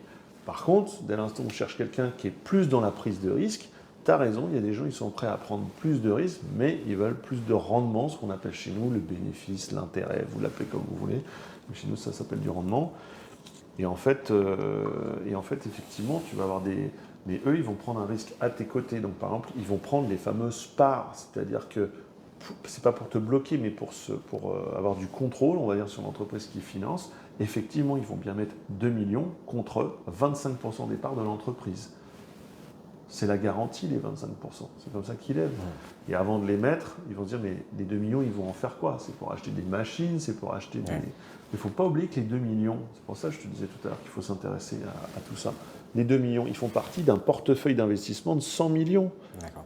Voilà. Et je pense que dans les IA, c'est exactement ce qui se passe en ce moment. Tu as des lignes énormes. Alors nous, on appelle ça une ligne de crédit. Donc cette ligne de crédit, elle est sur le marché. Et il y a plein de projets comme le tien. Voilà. Qu'est-ce que c'est qu'un banquier? Enfin, qu'est-ce que c'est qu'un VC ou un banquier? Un financier en général, c'est un agrégateur de projets parce que lui, il a toujours un portefeuille de projets. Il regarde le risque. Il regarde pas le risque il regarde le risque sur ton projet, mais il regarde le risque sur son portefeuille. Okay. Moi là, tu vois, je suis super content de te répondre à ces questions-là parce que toutes ces questions de comment se construit l'industrie, du financement, etc., nous, on dit toujours, il y a le monde des projets et il y a le monde du financement. Moi, je viens du monde des projets et j'ai appris le monde du financement. Et maintenant, tu as compris que je fais de plus en plus du monde du financement. Pour les projets, du coup. Pour les projets, mais je comprends tous les enjeux d'un quelqu'un qui fait des projets, les difficultés qu'il a, etc. Les questions, elles sont pertinentes parce qu'elles répondent à la notion de risque du banquier qui veut comprendre comment ça marche, etc. Et pareil, je ne citerai pas cette grande banque française, mais il y a plus de 15 ans, j'ai un copain, je lui dis, mais on a présenté le dossier à un tel, etc. Et cet ami, il travaille dans une grande banque française, etc. Il me dit, mais votre projet, on n'a rien compris. Alors, c'était un projet de biotechnologie. Voilà. Et tu vois, c'est bien d'avoir du réseau parce qu'au moins, j'ai eu ce feedback-là. Donc, la réponse officielle de la banque, c'est je ne vous finance pas parce qu'une banque, elle ne finance pas. Mais la vérité aussi, la banque, parfois, elle ne te remet pas sur en disant allez plutôt voir un tel, allez plutôt voir, elle te laisse un peu te débrouiller. Après, en off, à la machine à café, elle va peut-être te dire allez voir plutôt un venture capitaliste. En Afrique, souvent, on m'a dit je cherche un investisseur, je cherche un investisseur. J'ai dit moi, si j'ai 200 000 euros, les 200 000 euros, je vais les mettre dans mes projets. Enfin, d'ailleurs, je vais avoir le choix. Soit ton projet, il a une promesse importante et le risque, comme on dit, il est mitigé et je les mettrai. Mais globalement, on met de l'argent dans ça. C'est déjà tellement difficile. Si un message aussi qu'on peut dire, c'est que tout à l'heure, on parlait effectivement de capital intensif. Donc il y a bien, quand on est jeune, la phase de cash generation et la phase de cash investment. Voilà. Et donc, moi, j'étais dans la phase de cash generation avec mon cabinet de conseil. Quand vous facturez 7 000 euros, etc., 8 000 euros, 12 000 euros, il y a 1 000 euros, il y a 2 000 euros de frais. Et tout le reste, c'est du cash. Alors, ça va te permettre de payer ton salaire. Ça va te permettre de tenir quand tu n'as pas de clients. Et puis, ça va te permettre d'en mettre de côté, si tu as beaucoup de clients, pour financer la suite du rêve, qui est la phase, justement, capital intensive, où, là, cette fois-ci, on va être en phase de cash investment dans des projets capital intensive. Et comme ça, on va s'autofinancer. Là, celui du dojo, dont je parlais tout à l'heure, il cherchait 800 000 euros. Il me dit, je suis allé voir la BNP, je suis allé voir une banque, et la BNP est prête à me suivre pour financer mon dojo. J'ai dit, ouais, tu sais pourquoi ? Parce qu'il y a les 300 000 euros d'héritage de tes parents. Oui, vous êtes un bon client avec de l'argent de côté. Là, l'exercice qu'on fait, c'est de faire comment on fait quand on n'a pas de capital, quand on n'a rien du tout. Voilà. En vérité, on n'a jamais rien du tout, parce que depuis 15 ans, il existe des structures vraiment formidables, comme l'ADI, comme France Active, comme BPI, etc., qui justement vont vous faire des prêts d'honneur. Mais quand on arrive chez le banquier, bien sûr qu'on peut dire j'ai eu 3 000 euros d'IMM, j'ai eu 15 000 euros de prêt d'honneur de chez France Active, etc. Et je cherche 40 000 euros supplémentaires. Bien sûr qu'on peut faire comme ça. On peut très bien dire j'ai 15 000 euros d'apport, prêtez-moi 40 000. Voilà, j'ai envie de dire, limite, ça ne les regarde pas. Cet argent, ça devient le vôtre. Ça a été créé pour ça. Sinon, comme on dit, on va prêter qu'aux riches. Et c'est toujours, quand vous avez de l'argent, quand on vous prête de l'argent, là, justement, on t'en met à disposition. L'ADI, souvent, il y a un message aussi intéressant. Moi, je n'ai pas d'action chez l'ADI, mais ils font des prêts d'honneur, je crois. Quand tu regardes, ça fait 12%. Mais il faut expliquer. En vérité, qui te met aujourd'hui en France 10 000 euros à disposition sans garantie en 48 heures? Eh bien, si, alors, eux, ils en prennent une garantie aussi. En fait, techniquement, ils vont te prêter 11 000 euros, par exemple. Alors, je ne suis pas l'ADI, donc j'espère que je ne raconte pas trop de bêtises, mais en gros, ils prêtent 11 000 euros. Techniquement, ils te mettent 10 000 euros à disposition. Bon, les 1 000 euros, c'est une partie de la garantie. Et quand on calcule l'intérêt, on calcule l'intérêt sur, non pas sur 10 000 plus l'intérêt, mais 11 000 plus l'intérêt. Et à la fin, je crois que ça fait des taux à 11-12%. Donc moi, je suis contre quand on dit, oui, il a dit, les prêts sont, les taux d'intérêt sont pas bons, c'est parce qu'il est calculé comme ça. Il inclut la garantie. Élevé, en fait, aussi, d'une certaine Voilà, façon. mais il se dérisque des barres comme tout le monde, d'ailleurs, parce que sinon, il s'expose. Et il y a aussi un volet qui est intéressant, parce qu'en fait, souvent, dans les quartiers aussi, il y a des gens qui sont d'origine musulmane, et donc, tout ce qui est prêt, il y a une difficulté c'est pas il y a une difficulté, il y a une culture, on va dire, je sais pas comment on dit, je suis pas un spécialiste, mais il y a une culture de ne pas faire de prêt. Et donc, c'est pour ça que quand on travaille, nous, avec les Saoudiens, ils te disent je te mets des garanties à disposition, mais par contre, je ne veux pas que les garanties incluent tout ce qui est taux d'intérêt, tout ce qui va être de l'ordre de. Voilà, il y a ce volet-là. Il y a un truc qui est pas mal, ces BPI, ils ont lancé un produit qui s'appelle Fast Track, et Fast Track, c'est spécialisé sur les QPV, donc les quartiers politiques de la ville. Et donc, c'est une façon de financer, là, ça a été créé fin janvier 2025, tu vois, donc on n'arrête pas de créer des nouveaux modes de financement. Parce qu'on a conscience, pas que dans les quartiers, on parle de ça pourquoi ? Parce que dans les quartiers, on n'a pas forcément le capital de départ, parce que déjà on n'a pas d'héritage des parents, et puis ensuite on a été salarié, mais on a été salarié au minima, donc tout a été bouffé, et quand on entreprend, il n'y a pas d'argent. Or, on comprend l'importance d'avoir ce petite réserve de capital, puisque c'est ça qui va constituer ce qu'on appelle l'effet de levier. En fait, on arrive chez son banquier non pas en lui disant « j'ai rien, je veux 40 000 », mais c'est « j'ai 13 000 ». Et je veux 40 000. C'est pas la même histoire. Moi, ça m'amène sur deux questions. C'est que moi, ça m'avait choqué quand j'étais parti à l'étranger. Et après, j'étais revenu en France. Mais c'est pas très. Bon, je suis pas parti très loin. Je suis allé juste en Europe, un petit peu, en Espagne, en Italie. Voilà, j'ai de la famille en Italie, etc. Et dès que tu es dans les grandes villes, c'est à peu près pareil partout. Et dès que tu sors dans les campagnes, c'est là où tu vois vraiment la différence en termes d'infrastructures, les bâtiments, les routes, comment c'est bien maintenu en France, et surtout toutes les aides qu'on a. Moi, je suis choqué de découvrir toutes les aides auxquelles on a accès, et notamment pour financer un projet. Mais c'est pas, disons que c'est pas forcément simple à trouver toutes ces aides-là. Oui, quand tu commences, comment est-ce que tu approches le fait de chercher Tu vas dans un incubateur déjà. En fait, moi je suis pas là pour prêcher pour les incubateurs, mais c'est vrai que la culture entrepreneuriale, il faut bien que quelque part on te la transmette. Si c'est pas à la fac, si c'est pas à l'université. Maintenant, il y a des masters en France, des masters en entrepreneuriat, mais avant il n'y en avait pas. Donc les incubateurs, d'ailleurs, c'était les associations sur le thème de l'entrepreneuriat.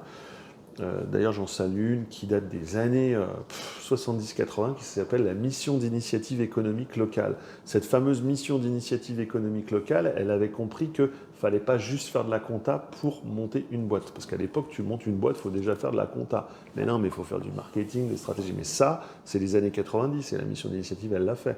Avant eux, il y avait la BGE qui existe toujours, donc la boutique de gestion. Effectivement, la BGE, l'État lui sous-traitait, moyennant finance, l'accompagnement des jeunes entrepreneurs. Voilà. À l'époque, il fallait avoir un certificat de la Chambre de commerce et d'industrie, un certificat de gestion, je crois, un truc comme ça. Bon, moi, j'ai été épargné parce que je suis la génération où j'ai eu un master en management, donc je n'avais pas besoin de ce certificat. Mais normalement, ouais, pour exploiter un business, il fallait ce fameux certificat. Donc ouais, les aides en France, elles sont, comment dire, quand on veut les identifier, comme tu dis, bah, les incubateurs, oui, je pense que c'est pas mal. La chambre de commerce et d'industrie, c'est pas mal. Enfin, il y a tout un tissu. Ici, à Marseille, il y a un truc qui s'appelle l'Ouvre-Boîte, que vous connaissez peut-être, rue de la République. Donc voilà, il faut aller chercher la connaissance. Voilà, j'ai des entrepreneurs à Marseille que j'ai croisés, ça fait 3 ans, 4 ans, 5 ans qu'ils ont créé. Ils découvrent que les DTR existent, entrepreneurs dans la ville existent, carburateurs existent. Ils ont monté leur truc dans leur coin sans en parler à personne. Et c'est génial. J'en ai un, ça fait 10 ans qu'il est à son compte. Quand je lui ai parlé, il ne savait même pas que tout ça existait sur le territoire, les prêts d'honneur et tout ça. C'est un type, j'appelle ça le hors-sol, c'est-à-dire il a monté sa boîte hors-sol, dans le domaine de la mécanique, des garages, tout ça, on va dire. Et le mec est successful, il fait vraiment, vraiment du cash, quoi. Il a des car wash, il a des... Non, c'est assez impressionnant. Lui, je voudrais bien le faire témoigner dans des événements, etc., qui témoignent de son parcours. Je pense que comme c'est un business où il y a beaucoup de cash, enfin pas cash au sens argent liquide, hein, trésor, nous on dit cash pour cash flow, donc c'est des business où il y a beaucoup ça génère beaucoup de chiffre d'affaires. En fait, il s'est autofinancé. Qu'est-ce que c'est le cash flow pour éventuellement ceux oui, qui alors, cash flow, le flux de trésorerie, on va dire en français. Voilà, bah en fait, on génère du chiffre d'affaires et comme on génère du chiffre d'affaires, bah, y a des flux de trésorerie. Et ce type-là, bah, il s'est autofinancé parce que s'il avait été bloqué en matière de financement, bah, comment dire, il aurait fallu qu'il aille chercher l'info. Donc là, il s'est fait tout seul, il s'est construit tout seul. Mais son témoignage, il est intéressant parce que c'est un jeune qui n'avait pas bachelier, qui son père, je crois, il était garagiste, un truc comme ça. Donc il a repris le garage familial et lui, il a explosé au sens positif. Hein, il a multiplié les garages, il en a 5 ou 6, je crois, maintenant, un truc comme ça. Plus il a rajouté des activités de car wash, donc il a identifié les activités génératrices de cash qui ne nécessitent pas, j'allais dire, de gros investissements. C'est pas vrai parce que là, il a construit un énorme hangar, tout ça, ça coûte et vraiment pas de du blé. maintenance peut-être. Comment ? Pas de coût de fonctionnement élevé ou... Ouais, voilà, une assistante, un immeuble. Enfin, il faut construire quand même ce truc en tôle qui ne coûte pas des pailles, mais il l'a complètement autofinancé. Il a autofinancé ça, donc ça c'était pas mal. Et on parlait de tout ça pourquoi ? Oui, donc toute la partie, on va dire, recherche de financement, toutes ces aides, voilà, moi ça fait plus de 2 ans, 3 ans maintenant que je prêche la bonne parole, des aides qui existent, des prêts d'honneur. J'avais une émission de radio qui s'appelait Business is Business, on en parlait. Je suis allé à la Chambre de commerce de Montpellier, la Chambre de commerce de Limoges, la Chambre de commerce de Marseille, la Chambre de commerce de Lyon, sans compter les associations. Enfin, voilà. Moi, en fait, je viens des banlieues aussi, hein, je viens des quartiers. Hein. Et donc, à la base, dans ces quartiers-là, on n'a pas cette culture de l'argent. D'ailleurs, historiquement, si on regarde, c'est pour ça que c'est toujours intéressant de faire un peu d'histoire. Dans les familles où on a de l'argent, forcément, bah, on entend parler d'argent, on sait où il y a de l'argent, on sait comment gérer cet argent, etc. Dans les familles où il n'y a pas d'argent, on a une méconnaissance totale de comment fonctionne l'industrie financière, etc. Donc moi, c'est l'inverse. Je suis rentré au cœur de la machine, je l'ai apprise, ça m'intéresse énormément. Mais après, j'avais un vrai sujet, c'était le financement de parcs solaires. Donc forcément, au détour mon histoire, c'est qu'au détour du financement de mes propres projets, ou plutôt au départ des projets des autres, bah, je me suis mis à comprendre le financement. Ensuite, j'ai financé mes propres projets. Et puis maintenant, comme j'ai su faire ça une fois, 2 fois, je le fais dans plein d'autres domaines. On ne va pas en parler aujourd'hui, mais je travaille sur des ventes de clubs de foot, je travaille sur des financements de tours, je travaille sur plein de sujets très très riches et variés. Et chaque domaine, financer un hôtel, c'est pas financer l'achat d'un club de foot. Financer l'achat d'un club de foot de Ligue 1, c'est pas financer le club de foot de Division 2. Chercher des sponsors pour une équipe de basketball d'un pays africain, c'est du sponsoring. Enfin, C'est pas... C'est différent, mais si je comprends bien, c'est ça que moi vraiment ça m'a ouvert les yeux, c'est que ça se base toujours sur les mêmes principes, c'est quels sont les risques, comment on les mitige, qui a un intérêt à financer le projet, et surtout comment est-ce que je peux m'arranger, que ça nous arrange tous les deux, quoi. C'est ça. Et l'argent, il est fléché, c'est-à-dire que cet argent, il est fléché de deux façons. Il est fléché parce que à quelle phase on va injecter cet argent? Est-ce que c'est de l'argent pour le début, pour le milieu ou pour la fin? Et ensuite, est-ce que cet argent, c'est pour financer de la recherche, c'est pour financer du départ à l'étranger, c'est pour financer... Voilà, D'ailleurs, au passage, tout ça, ça existe. Hein. En management, on appelle ça les leviers de croissance. C'est le diagramme de Venn. C'est-à-dire, c'est une matrice qui te dit, si je fais et de l'innovation et je pars à l'étranger en même temps, je suis à risque maximum. D'accord. Ah oui, je vois. D'où tu peux séquencer les phases de ton projet et avoir différents investisseurs à chaque phase. Au début, tu fais ce qu'on appelle stratégie de pénétration, c'est-à-dire tu fais plus de la même chose sur le sol français, tu vends plus de produits. Après, tu fais du développement de produits ou tu te développes à l'international. En fait, tu peux séquencer effectivement ta croissance. Pour diminuer le risque, encore une fois.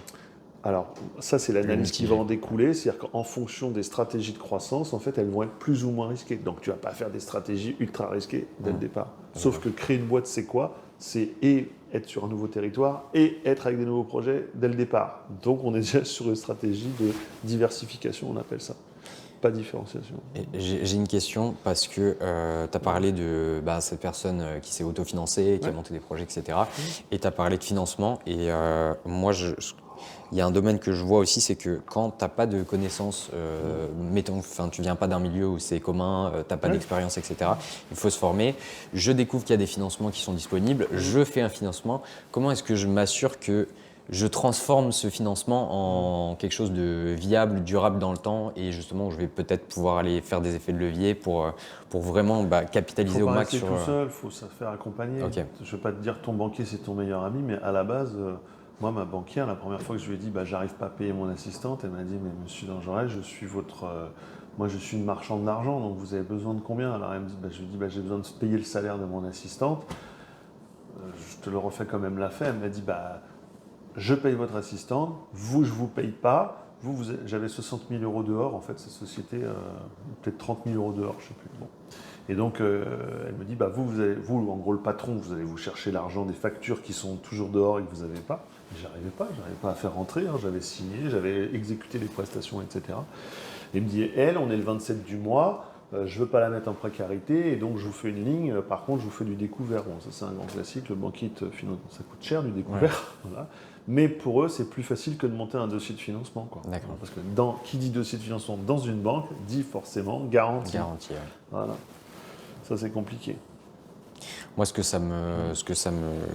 en fait, si je comprends bien, tout est tourné autour de c'est une réflexion que je m'étais faite il y a un moment, c'est qu'en fait, dès qu'on parle d'argent, on parle de confiance, en fait. Et le but, c'est t'as quelqu'un qui va te donner de l'argent, il a besoin de te faire confiance, donc il a besoin de garanties qui peuvent être plus ou moins... Enfin, moins j'ai de garanties qui sont tangibles, plus il faut que j'ai approfondi justement l'étude de marché. Mais si tu passes par... T'as raison, c'est de la confiance, mais quand on passe par la confiance, ça va passer par du coup la rhétorique. Et moi, je croise beaucoup, et encore plus sur le territoire, des gens qui me disent « Mais tu crois pas en mon projet ?» Bon, alors finalement, Loïc, t'investirais ou pas dans mon projet? Je dis « Mais arrêtez, on n'est pas sur un numéro de conviction, on n'est pas sur un exercice de « T'es sympa et parce que tu vas me convaincre. » Non, tu vas me donner par A plus B, donc on est vraiment sur un exercice, enfin, c'est pas indirectement, c'est que l'image que ça, c'est que c'est une image de confiance, oui, mais pour apporter la confiance, il faut donner les éléments tangibles, irréfutable. Et puis il faut penser aussi, alors encore plus par un banquier, on n'est vraiment pas sur la conviction, parce que derrière une banque, il ne peut pas, ce banquier-là, exposer la banque. Je dis n'importe quoi. Si la banque elle a 350 conseillers PME, TPE en France, ils ne peuvent pas tous s'assurer, pas tous s'amuser, par contre, sur ta bonne tête, à te mettre 200 000 sur la table. Cette fameuse banquière-là même, on va reprendre la même, hein, elle me dit, vous savez, moi, des financements, là, je suis en train de donner 250 000 au mois de mars, donc je suis en train de donner 250 000 à un établissement, bar, café, brasserie, etc. Et je lui dis, mais qu'est-ce qui vous apporte la confiance, quoi? Elle me dit, alors déjà, je suis fille de cafetier, donc c'est génial, tu vois, je comprends qu'elle connaît le métier, donc elle comprend le métier qu'elle finance, etc. Et puis deuxièmement, elle me dit, mais ça, c'est des gens qui cet été vont vendre des Mentalo, des machins, elle connaît la marge sur des citrons, sur le Mentalo, sur le café, parce qu'un café, tu payes ça 2 €, 3,50 € en terrasse, mais alors à fabriquer, Bien sûr qu'en matière première, ça, voilà, mais bon, il faut les serveurs, il faut le loyer. Mais elle dit, moi, les 250 000, je sais qu'en septembre, je les aurai. Enfin, en tout cas, il y a une très forte probabilité qu'elle les ait. Donc, tu vois, sa confiance, c'est une chose, mais derrière, elle fait tout. Elle est comme moi. Enfin, on est pareil, on fait des calculs, quoi.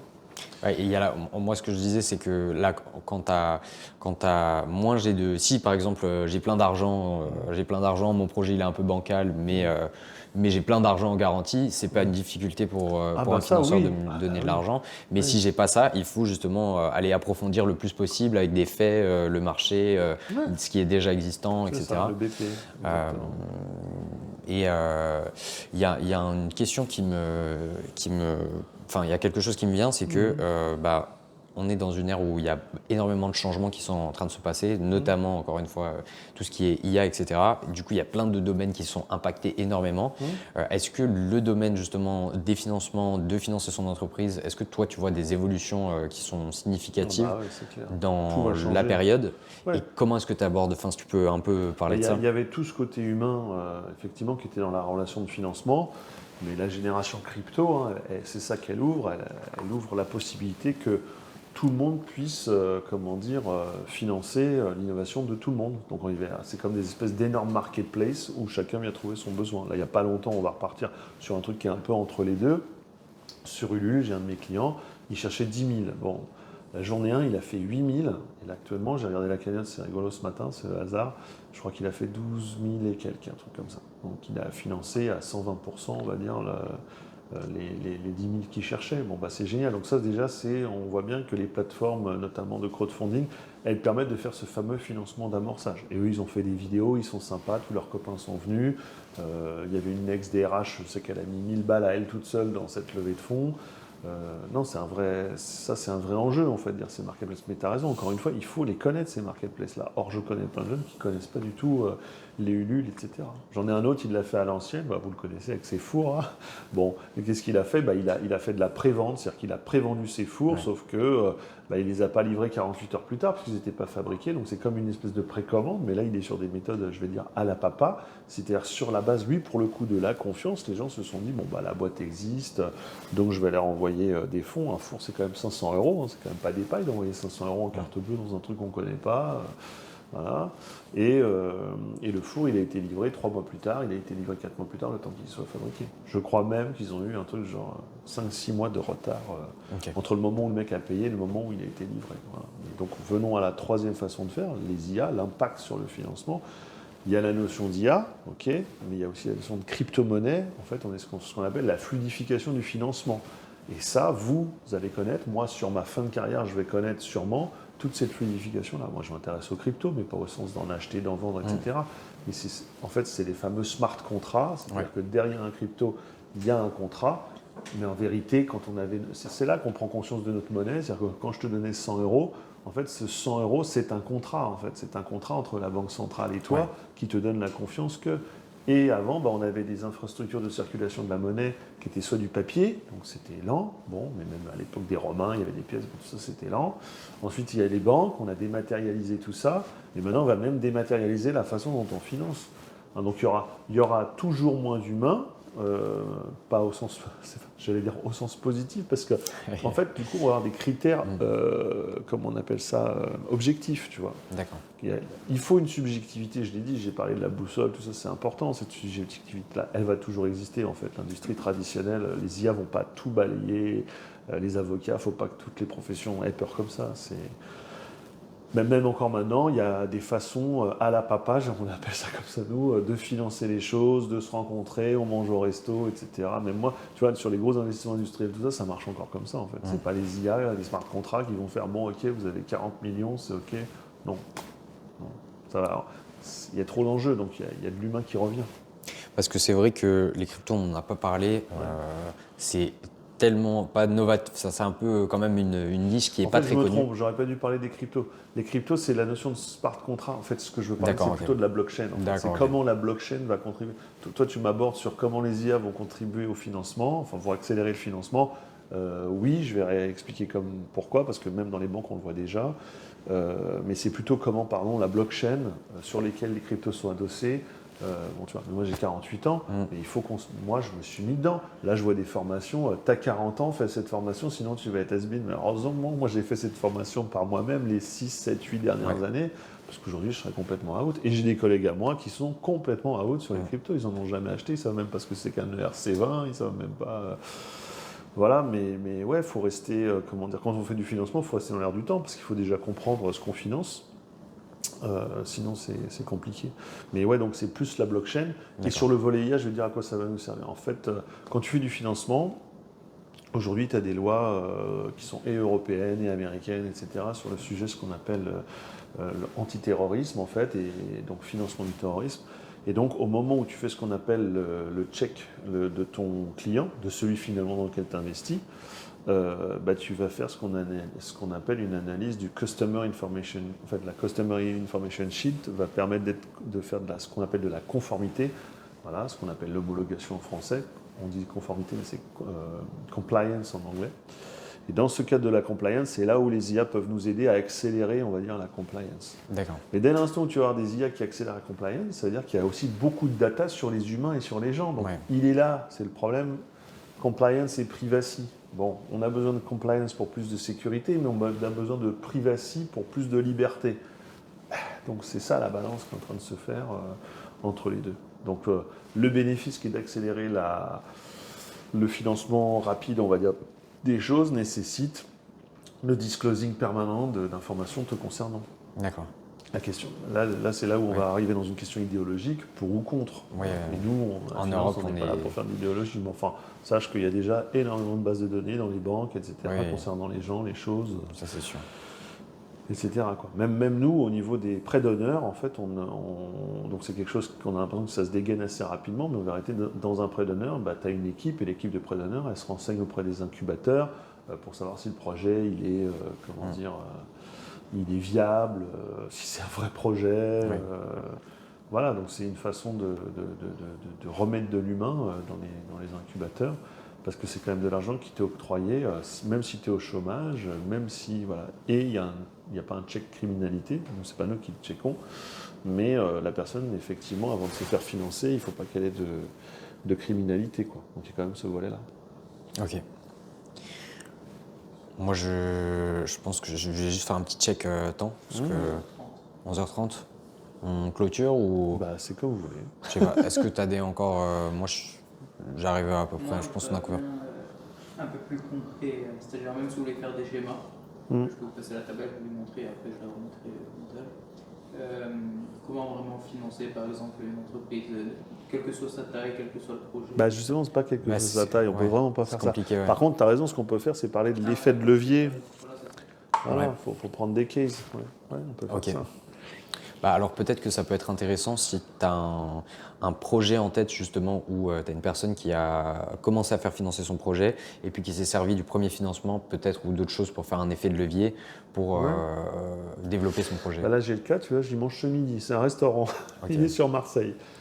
Ils font l'incubateur d'ici et en fait quand ils finissent cet incubateur, donc ils ont été formés auprès d'honneur, etc. Alors, ils mettent un peu d'argent personnel, donc on va parler de 200 000 euros. Alors, je n'ai pas les montants du restaurant, mais en gros, on va schématiser. Ils avaient besoin de 200 000 euros. Ce qu'ils ont fait, c'est qu'ils ont pris 10-20 000 euros d'argent personnel. Ils ont quand même fait donc, le prêt Initiative Marseille Métropole. Donc, on va citer par contre les prêts, comme ça, c'est plus facile. Ils ont levé leur prix de capital jeune, puisqu'il y en a la sœur, elle a plus de 30 ans, mais le frère, il a moins de 30 ans. Lui, il a levé son capital jeune, donc il a eu 3 000 euros. Donc les 3 000 euros, ils ont été versés sur la base de son projet qui était présenté. Ensuite, alors c'est intéressant parce qu'on va raconter ce qu'ils auraient dû faire et ce qu'ils ont finalement fait. Ensuite, ils sont allés voir France Active de mémoire, donc cette fois-ci on va plus haut. Ils allaient pour chercher 45 000 et 45 000 plus 45 000 de la banque complémentaire, ensemble ça faisait 90 000 euros. Et là c'est assez génial ce qui s'est passé, c'est qu'un prêt d'honneur, donc c'est sur l'honneur, sauf que elle, sa sœur, venait de vendre un appartement à plus de 100 000 euros. Et donc elle dit au banquier, moi de toute façon j'ai l'argent de mon appartement, etc. Et son banquier, ce qu'il a fait, c'est qu'il a monté le crédit 45 000 euros supplémentaires en mettant en garantie les fonds de la personne. D'accord. En son nom. Pourquoi? Parce que dans les prêts d'honneur, on dit mais tu peux pas échapper puisqu'ils sont à ton nom personnel. Oui, non, mais il y a à ton nom personnel et dont ton argent va garantir le prêt. ne marche pas comme ça en fait. On doit faire le prêt d'honneur qui est connu, et c'est une extension de ce prêt d'honneur. Il est conditionné sur la base d'un prêt fait par une banque. Donc c'est en gros pas ton argent, mais le prêt qui est fait par la banque qui va servir de garantie pour Non, le c'est prêt d'honneur. l'inverse, c'est le prêt qui est d'honneur qui va servir d'accord. de garantie au prêt fait par Donc la je banque. fais la Parce prime la banque, elle ne capital jeune. change pas de business. D'accord. Elle continue à faire des prêts qui ont des garanties. Donc la prime capital jeune, par exemple, plus dans le cas, le prêt d'honneur, plus le prêt d'honneur sert de garantie. Exactement. Et tout ça, pourquoi c'est important de le monter comme ça? Parce que tu disais tout à l'heure, la France, c'est un pays formidable. En fait, quand tu es chômeur, et c'était le cas du frère et de la sœur, en fait, c'est pas qu'ils sont chômeurs, c'est qu'ils ont décidé de quitter leur entreprise l'un et l'autre pour monter ça. Donc ils se retrouvent bien en situation de chômage, en touchant, même s'ils ont fait une RC, ça va me revenir, une rupture conventionnelle, voilà. En fait, à ce moment-là, l'État garantit, alors à l'époque, il y a 1 an, c'était 85% le prêt. C'est-à-dire qu'en cas d'échec du restaurant dans 1 an, 2 ans, 3 ans, à ce moment-là, l'État prend à sa charge 85% du montant. Il reste juste 25%, enfin juste, à rembourser en cas d'échec. À rembourser en cas d'échec. Okay. Tout ça, ça a été inventé pourquoi? Pour donner confiance à prendre des risques. Mais on dit, mais pourquoi en fait l'État fait ça? Mais parce que l'État n'est pas une banque, elle ne cherche pas de la rentabilité sur l'argent qu'elle perd. Elle crée un effet social où ça donne confiance aux gens d'entreprendre en fait. Le but, c'est de créer, c'est pas de faire de la marche sur votre dos, entrepreneur, mais le but, c'est de donner confiance à des jeunes qui n'auraient pas entrepris d'entreprendre. Parce qu'il y en a un qui dit, si je prends 100 000, alors qu'en plus je me prends des dettes, là, j'entreprends. Ouais. Voilà. Et là, il y a plein de gens qui ont été encouragés à lever ces montants-là. Je crois que pour un salarié, ça devait être 75% garanti par l'État. Donc c'est quand même déjà colossal. C'est énorme. Et 85%. Alors maintenant, c'est peut-être descendu à 80%. Puis alors après, ça dépend des mécaniques, le prêt France Active, le prêt Réseau Entreprendre. Enfin, j'ai pas tout. En fait, les principes, c'est les mêmes, comme je dis toujours, mais d'une année à l'autre, ça change. Oui, ça change. Ouais. Ce qui est financé, les financeurs, tout ça change et évolue. Voilà, exactement. Et pareil, il fallait aussi encourager les banques à le faire, parce que dans l'histoire, il y a aussi l'intérêt de la banque. Donc la banque, elle veut bien le faire, puisque de toute façon, elle sait que 85% va être pris en charge, etc. Donc c'est pas une machine on appuie sur un bouton, il y a des sous, c'est super, etc. C'est pas ça le message. Le message, c'est de dire, prenez confiance en vous, parce que sachez qu'en tout cas, en cas d'échec, l'État, il prendra en compte ça. Et quand vous avez revendu, par exemple, le frigo, les tables, etc., déjà, vous avez de l'argent qui va permettre de rembourser les 25%. C'est le fameux equity and debt. Est-ce qu'on finance par la dette ou est-ce qu'on finance par l'equity le business? Et donc, l'enjeu, il est là. Quand tu vas voir un financeur, d'ailleurs, ça, c'est intéressant. C'est pas je cherche 100 000 euros, pardon, c'est je cherche 100 000 euros, 75 000 euros c'est pour financer du matériel, etc. Et 25 000 euros c'est pour financer de la communication, les 3 premiers mois de salaire, une assistante, etc. Ça, faut décomposer. Ça, souvent, on voit ça, oui, je cherche 400 000. D'accord, mais 400 000, pourquoi faire? Et moi, ce que je dis, c'est que proactivement, si on doit vous apprendre ce qu'on appelle un réflexe stratégique, c'est justement d'expliquer ces 100 000 euros. Pourquoi? Voilà. Quand un banquier te dit moi je veux bien vous suivre sur 400 000, comment on fait? Tout de suite il faut lui dire moi de toute façon vous me mettez à disposition les 400 000, je vais pouvoir financer des matériels, etc. Mais dès le mois 1, je vais faire 20 000 euros de chiffre d'affaires, je vais faire 12 000 euros le mois 2, je vais faire 15 000 euros le mois 3. Enfin, il faut expliquer comment on va rendre l'argent au banquier. C'est ça qui l'intéresse, savoir, parce que lui, son métier, c'est de faire de l'argent sur l'argent qu'il a prêté. C'est pas de faire votre métier. Il va s'intéresser à ce que vous faites. Mais en vérité, à la fin, ça reste une question de chiffres. D'accord. Je vais faire un récap juste parce qu'on a parlé de beaucoup de choses, juste pour faire le déroulé logique. Tu me corriges si je me trompe. Oui. Je lance un projet, il y a 3 capitaux intéressants, humain, compétences et argent. D'ailleurs, en fait, moi, je me retrouve vraiment, je suis dans une phase un peu de transition parce que je suis dans la phase où je suis freelance, je me rends compte. Et du coup, c'est génial parce que ça permet vraiment de développer le capital compétences sociales. Mais en même temps, tu es quand même vachement limité en termes de développement. Une fois que tu as ça, tu as ton projet cash generation un peu où tu vas commencer à générer de l'argent que tu vas pouvoir financer. Voilà. Ok. Pas le bouffer. Voilà. Mais ça peut aussi être, par exemple, tu vois, là, moi, un domaine que je trouve super intéressant, notamment parce qu'il y a l'IA, c'est qu'en fait, hier, j'ai codé, moi je ne sais pas coder, mais ça m'a permis de presque coder une solution pour laquelle moi j'avais un problème réel en 10 minutes. Et après, ça, à part entière, ça peut devenir des services qui se fournissent tout seuls. Donc, avoir un projet cash generation. Ensuite, voir si j'ai un projet à capital intensif ou même si j'ai besoin de financement, pourquoi j'ai besoin de financement, décomposer le financement en différentes catégories, mitiger les risques qui sont associés au financement et ensuite derrière, une fois que j'ai tout ça, d'aller voir quel financeur pour aussi si j'ai bien compris, tu as séquencé, ton parcours pour pouvoir diminuer les risques et trouver les financeurs en gros pour chaque phase et surtout pour chaque, si j'ai bien compris, en fait par exemple je peux avoir besoin de 400 000 euros mais la banque va ne financer que certains montants et trouver des financeurs extérieurs, par exemple dire moi je prends en charge la communication, le marketing puisque j'ai compris. C'est ça, souvent les voilà. prêts d'honneur, tu vas pouvoir financer la communication, 3 mois de salaire pour commencer, etc. Et la banque, elle va te financer le pont, enfin, je sais pas, non, ce qu'on appelle le capital, c'est-à-dire des choses que tu puisses revendre, etc. Oui. Elle ne se met pas beaucoup à risque. D'accord. C'est comme ça qu'on fait. Ok, est-ce que j'ai loupé quelque chose? Est-ce que c'est dans Non, l'ensemble c'est après assez... je t'apporte un dernier complément. Donc effectivement, tu disais il y a les phases, et puis on disait effectivement en fonction du secteur.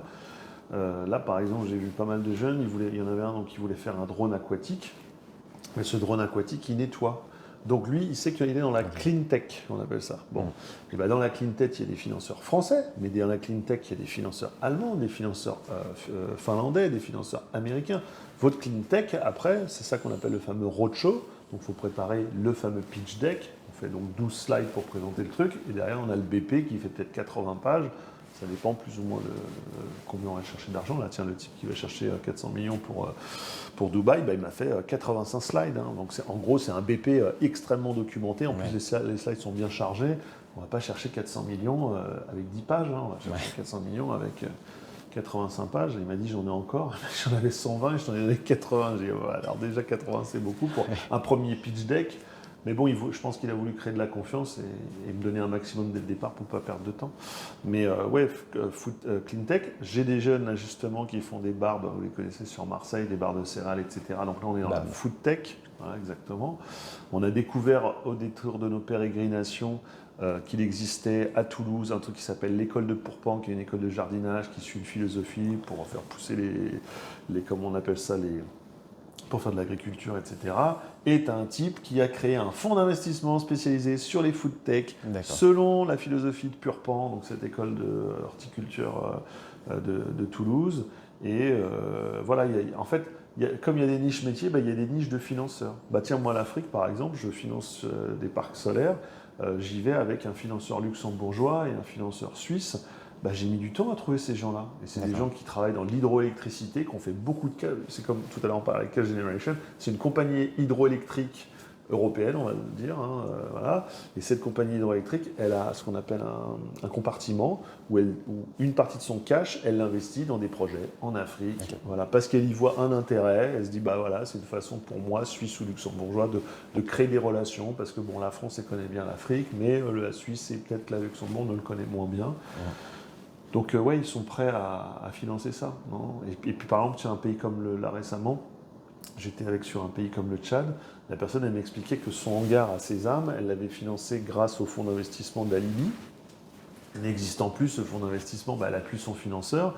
Et moi je connais quelqu'un en fait qui a son intérêt à financer des projets au Tchad. Alors c'est extrêmement risqué, mais c'est dérisqué parce que c'est fait pour travailler sur la première ressource agroalimentaire du pays, qui est le sésame. Le Soudan, le Soudan, c'est un gros marchand de sésame, c'est le numéro 1 mondial du sésame, et le Tchad, c'est juste à côté du Soudan, et c'est pas le numéro 1 mondial, mais c'est un gros fournisseur aussi de sésame.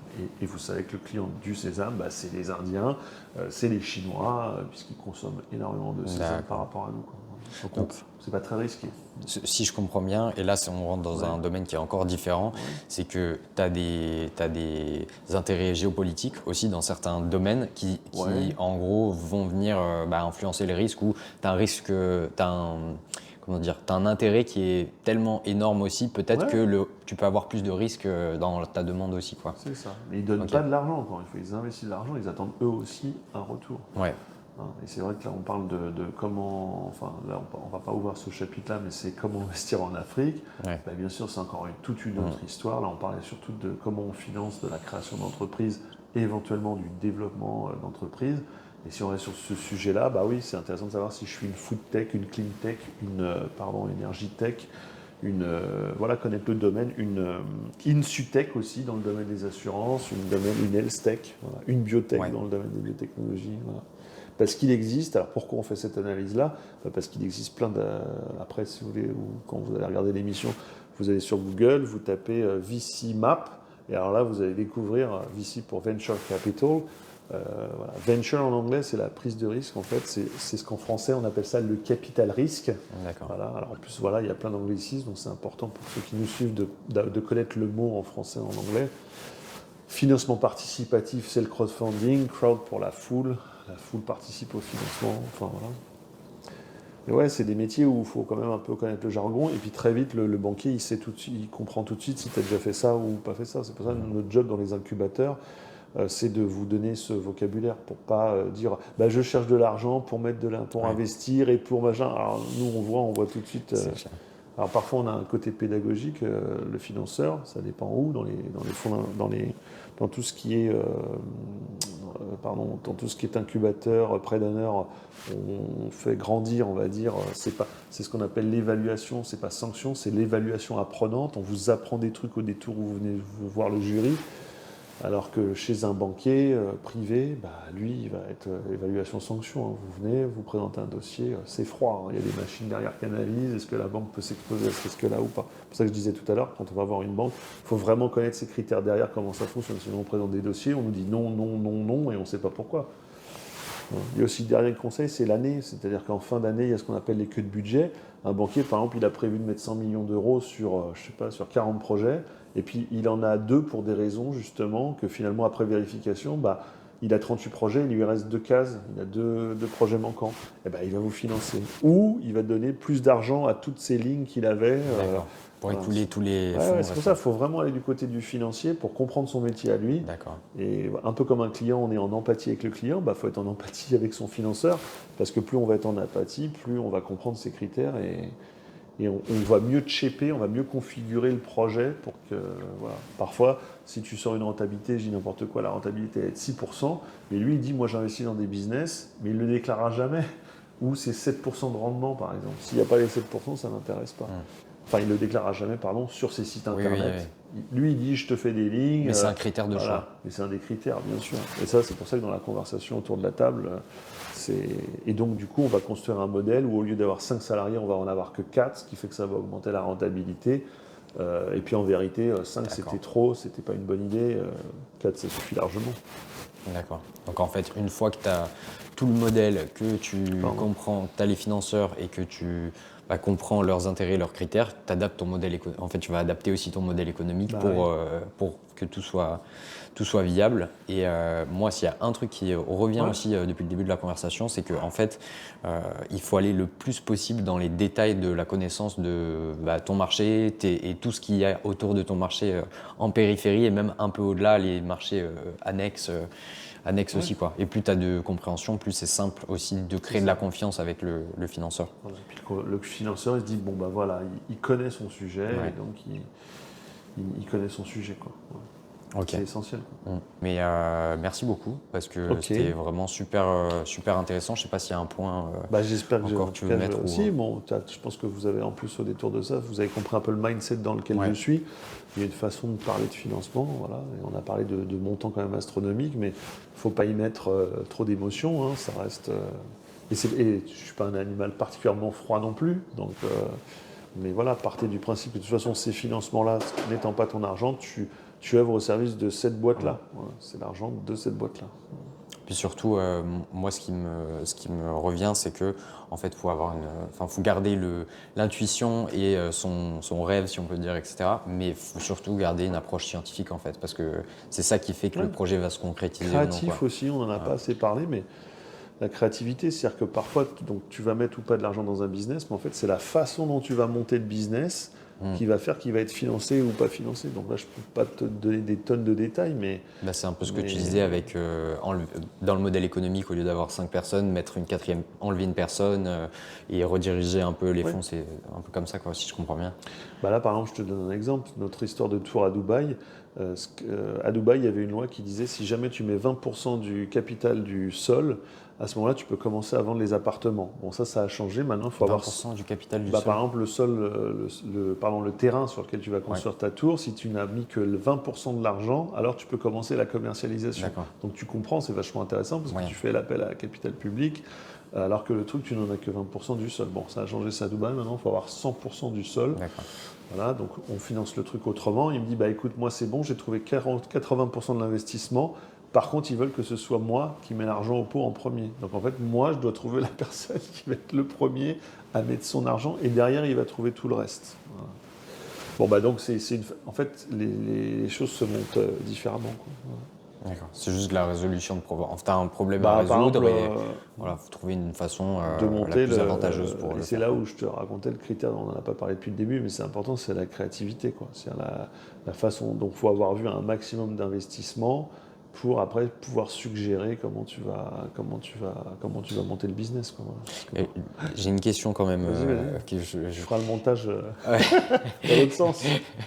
C'est justement, tu parles de créativité. Est-ce que tout ça, parce que souvent, on a la vision d'un founder, je sais pas, c'est les gros clichés, mais Steve Jobs, qui arrive avec des caractéristiques spécifiques. Est-ce que tu penses que, par exemple, la créativité, c'est quelque chose de plutôt fixe? Est-ce que ça se travaille? Et si ça se travaille, comment? Ouais, ça se travaille. Mais moi, en fait, ça se travaille, sauf que moi, depuis jeune, je suis créatif parce que j'ai fait des activités créatives. Donc, moi, j'ai passé ma vie à être créatif.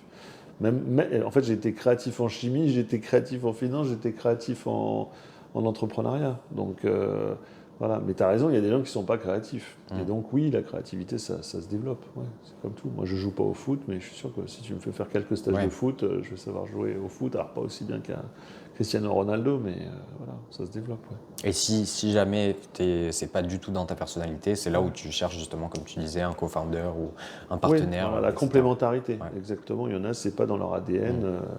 Et c'est pas un problème à ce moment-là, tu vas chercher. Là, le problème, c'est quand tu as un chef d'entreprise qui dit moi, je suis pas commercial et donc je me trouverai un commercial. Là, c'est quand même difficile. Il faut quand même, comme on dit, l'entrepreneur, c'est le premier commercial de sa boîte. Donc ça, quand je vois des projets comme ça, je suis un peu effrayé. Je l'ai beaucoup vu dans le monde de la mode, c'est-à-dire des gens qui créent, etc., des vêtements et qui disent « Ah oui, non, mais moi, je ne suis pas du tout commercial, je vais donner ça à quelqu'un. » Ça ressemble un peu comme un artiste et un agent, c'est-à-dire qu'il va lui prendre 10% sur tout ce qu'il fait. Voilà. Je l'ai vu aussi beaucoup chez les artisans, par exemple. En Espagne, il y a un truc qui s'appelle le gestor. Le gestor, c'est celui qui fait toute ta paperasse. En fait, c'est un comptable plus. Il peut aller voir l'avocat pour toi, etc.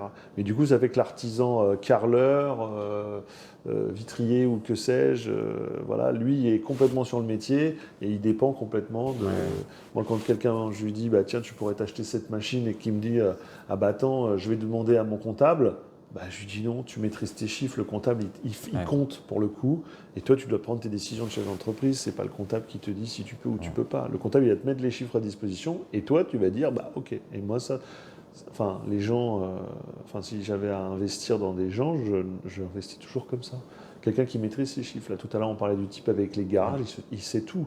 Il te dit, moi, c'est simple, quand il y a 1000 voitures qui passent, il y en a 300 qui s'arrêtent. Sur les 300, je sais qu'il y en a à peu près 30 qui vont faire les pneus, 10 qui vont faire ça, 5 qui vont revenir régulièrement pour le car wash. Il maîtrise ses chiffres. On dit souvent, oui, il faut que le chef d'entreprise il maîtrise ses chiffres, mais c'est vrai, il faut qu'il les maîtrise. S'il ne les maîtrise pas, il ne maîtrise pas son business. Ouais, c'est un très mauvais signe. Très mauvais signe. D'ailleurs, lui, il s'est fait avoir. Une fois, je lui présente quelqu'un qui lui dit, j'ai une machine, etc. Il dit, moi, je te livre 4 containers toutes les semaines et ta machine, elle fait quoi ? Et le type, il te dit attends, je vais regarder dans mon business plan. Enfin, il n'était pas du tout OP. Il y en a un qui a la trentaine, l'autre, il a 50 ans. C'était ridicule. C'était le mec de la trentaine qui était le plus opérationnel. Et pourtant, le type de 50 ans, je l'avais briefé en lui disant remets-toi dans ton business plan, je vais te présenter quelqu'un de formidable. Voilà. Et en fait, il a été un peu léger, quoi, ce chef d'entreprise de 50 ans. Voilà. Ok. Bon. Merci beaucoup. Merci à toi. C'était un plaisir. Merci pour l'invitation.